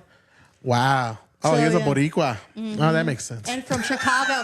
Like I'm from Chicago. One of my Atlanta you friends, fucked up doing that. Yeah, one of my That's Atlanta on you. friends told me, so one of my best friends in Atlanta, he's from Chicago, and he always told me, never trust a Chicago ninja, okay? Yeah, and I knew, I should have known when I grew from Chicago. I should have known. That's on you at that point. No, but that is wild because, anything could have happened to you at that point. And it could have been really bad. People are like, what do you think he was going to do? I was like, rape me and kill me. I know who he is and where he lives. Like, what maybe else? Kill you, yeah, for sure. He just robbed me of like $700-800. You know? That's and even shitty. the cops called the people I did the party with, and they even confirmed how much money I made. And then I was like, well, where's my phone? Like, I had to order a new phone through my insurance. Yeah. Like, you think I would just do that just to frame this guy? Just for shits and gigs? Yeah. And, but you carry with you all the time, right? Oh, no? I would assume like you carry today. I used to. Oh, okay. No. I just assumed because you probably when you do podcasts you don't know where you're going, which I research. Oh, okay, that's good. And just like with my private parties, when they tell me, I go and do my research first. And like I said, my best friend is my best friend's a private investigator. Yeah, you think I'm not gonna? I don't carry a gun like I used to because I have kids and I just don't want them getting a hold of it. Yeah, no, I carry all the time. My son is a little young, so when he gets a little older, I will. But like all my other daughters, they know like gun safety, they know how to shoot. I don't know. I'm just super paranoid about a young kid getting a gun and like something happening. So when my son gets a little bit older, but now I carry other weapons. Okay, there you go. No, I want you to carry. Like I think you should carry. And I think that we should always have the right to carry. So I'm not one of these people like, oh, I hate guns. No, I love guns. I think women should carry more than anybody else because you're more vulnerable. Because a man can overpower you a lot easier. Mm-hmm. So I'm like, yeah, y'all fucking carry. Like when I'm saying this story, I'm not saying like you shouldn't carry. I'm like fucking carry because you never know, especially if you're on Austin, you're in 6th Street. Like, you never know when somebody don't give a fuck. Right. Like, somebody, because there's a lot of guys out there that I don't give a fuck. Put me in prison. Like, the only thing that's in my favor, I think, compared to other women is I'm extremely street smart. And the fact that I've been through so much and my ex, is, like I said, was a major drug trafficker. He was a pill presser.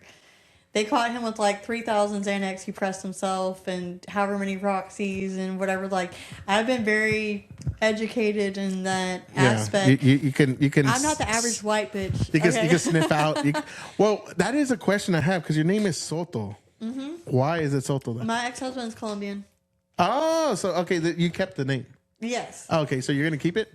Yeah, he was mad about it at first. No, because I always wonder. I was like, her name's Soto. She's a beaner. Then I was thinking you're one of them white beans running around. My maiden name is Helton. I'm actually like Irish and Native American and British.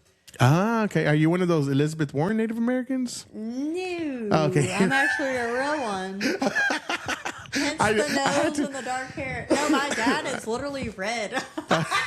He's a goddamn redskin, you know? He really is. And he's like, hiya, his hair is naturally this color. He's like naturally like red. Like, so do you shave your legs or it's just naturally like that? It's pretty much naturally because that's Native American. Yes. Native Americans don't have hair. My mom is very güerita, we'd say. Like she's Latina, of course, and she doesn't shave her legs at all, and she has no. That's the Native American. Yeah, and like me, I don't shave my legs.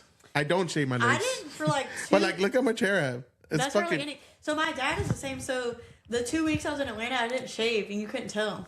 But my dad doesn't have to shave it. He has no hair on his legs. But that's a Native American. Yeah, that's a Native American. I was one of those too. I don't know if I never did the whole DNA and me bullshit. I am against it. But my mom too, did it. My mom did it. She's like British and like Swedish or something. But I know my dad. Like my dad's side, we're O'Kelly's. Like that's straight up Irish. I still go to the O'Kelly, or I used to go to the O'Kelly family reunion every year. And then his other side is British and Native American. But yeah, we're just I take out from my dad's side. We don't shave. I'm hairless pretty much. Thank God, my mom is so hairy. She can shave. She has a 5 p.m. shadow on her legs by the end of the day, and it's like sandpaper. Thank God I'll take after her. Well, and they're also short and fat. We're going to have to... Goddamn gay clowns. Y'all are all over the place. Fuck them gay clowns. Anyways, we're going to have to... Because we're already about 2 hours deep. Yeah, no. I could go on all night. But edit what you need to. We're gonna have to fucking have you again one of these days. Or yeah, I'll come back. Or we'll go to Austin and go fucking rage out with you. And we should have a GoPro follow us wherever we go. Dude, I'm down. I've always wanted to do that. Let's do it. Let's do it. So go follow Sherra Soto. I'm gonna put her social. Huh? Sherra. Did I say Sherry? Yeah. I did say Sherry. Sherra Soto. Go get this book. It is a good book. The little bit I read to you. It's on Amazon. It's great writing. I'm going to put all the links on there. And go give her a follow. Go show her some love because she's out there fucking doing some good things, man. I love it. I love what you're doing. I love that you're out there, fucking writing books and letting us know all the underground. I'm showing that strippers aren't all dumb. I know. Who would have known? They actually have educations. Oh my God. Oh my God. But yeah, so go ahead and follow us, follow her, and y'all have a wonderful New Year's. Y'all be safe. Don't drive drunk, and keep it at one bump at a time. Don't do too much cocaine. Bump Town or Lime City? Depends on how much you're drinking. It depends. All right, you have a good one. Peace. Happy New Year.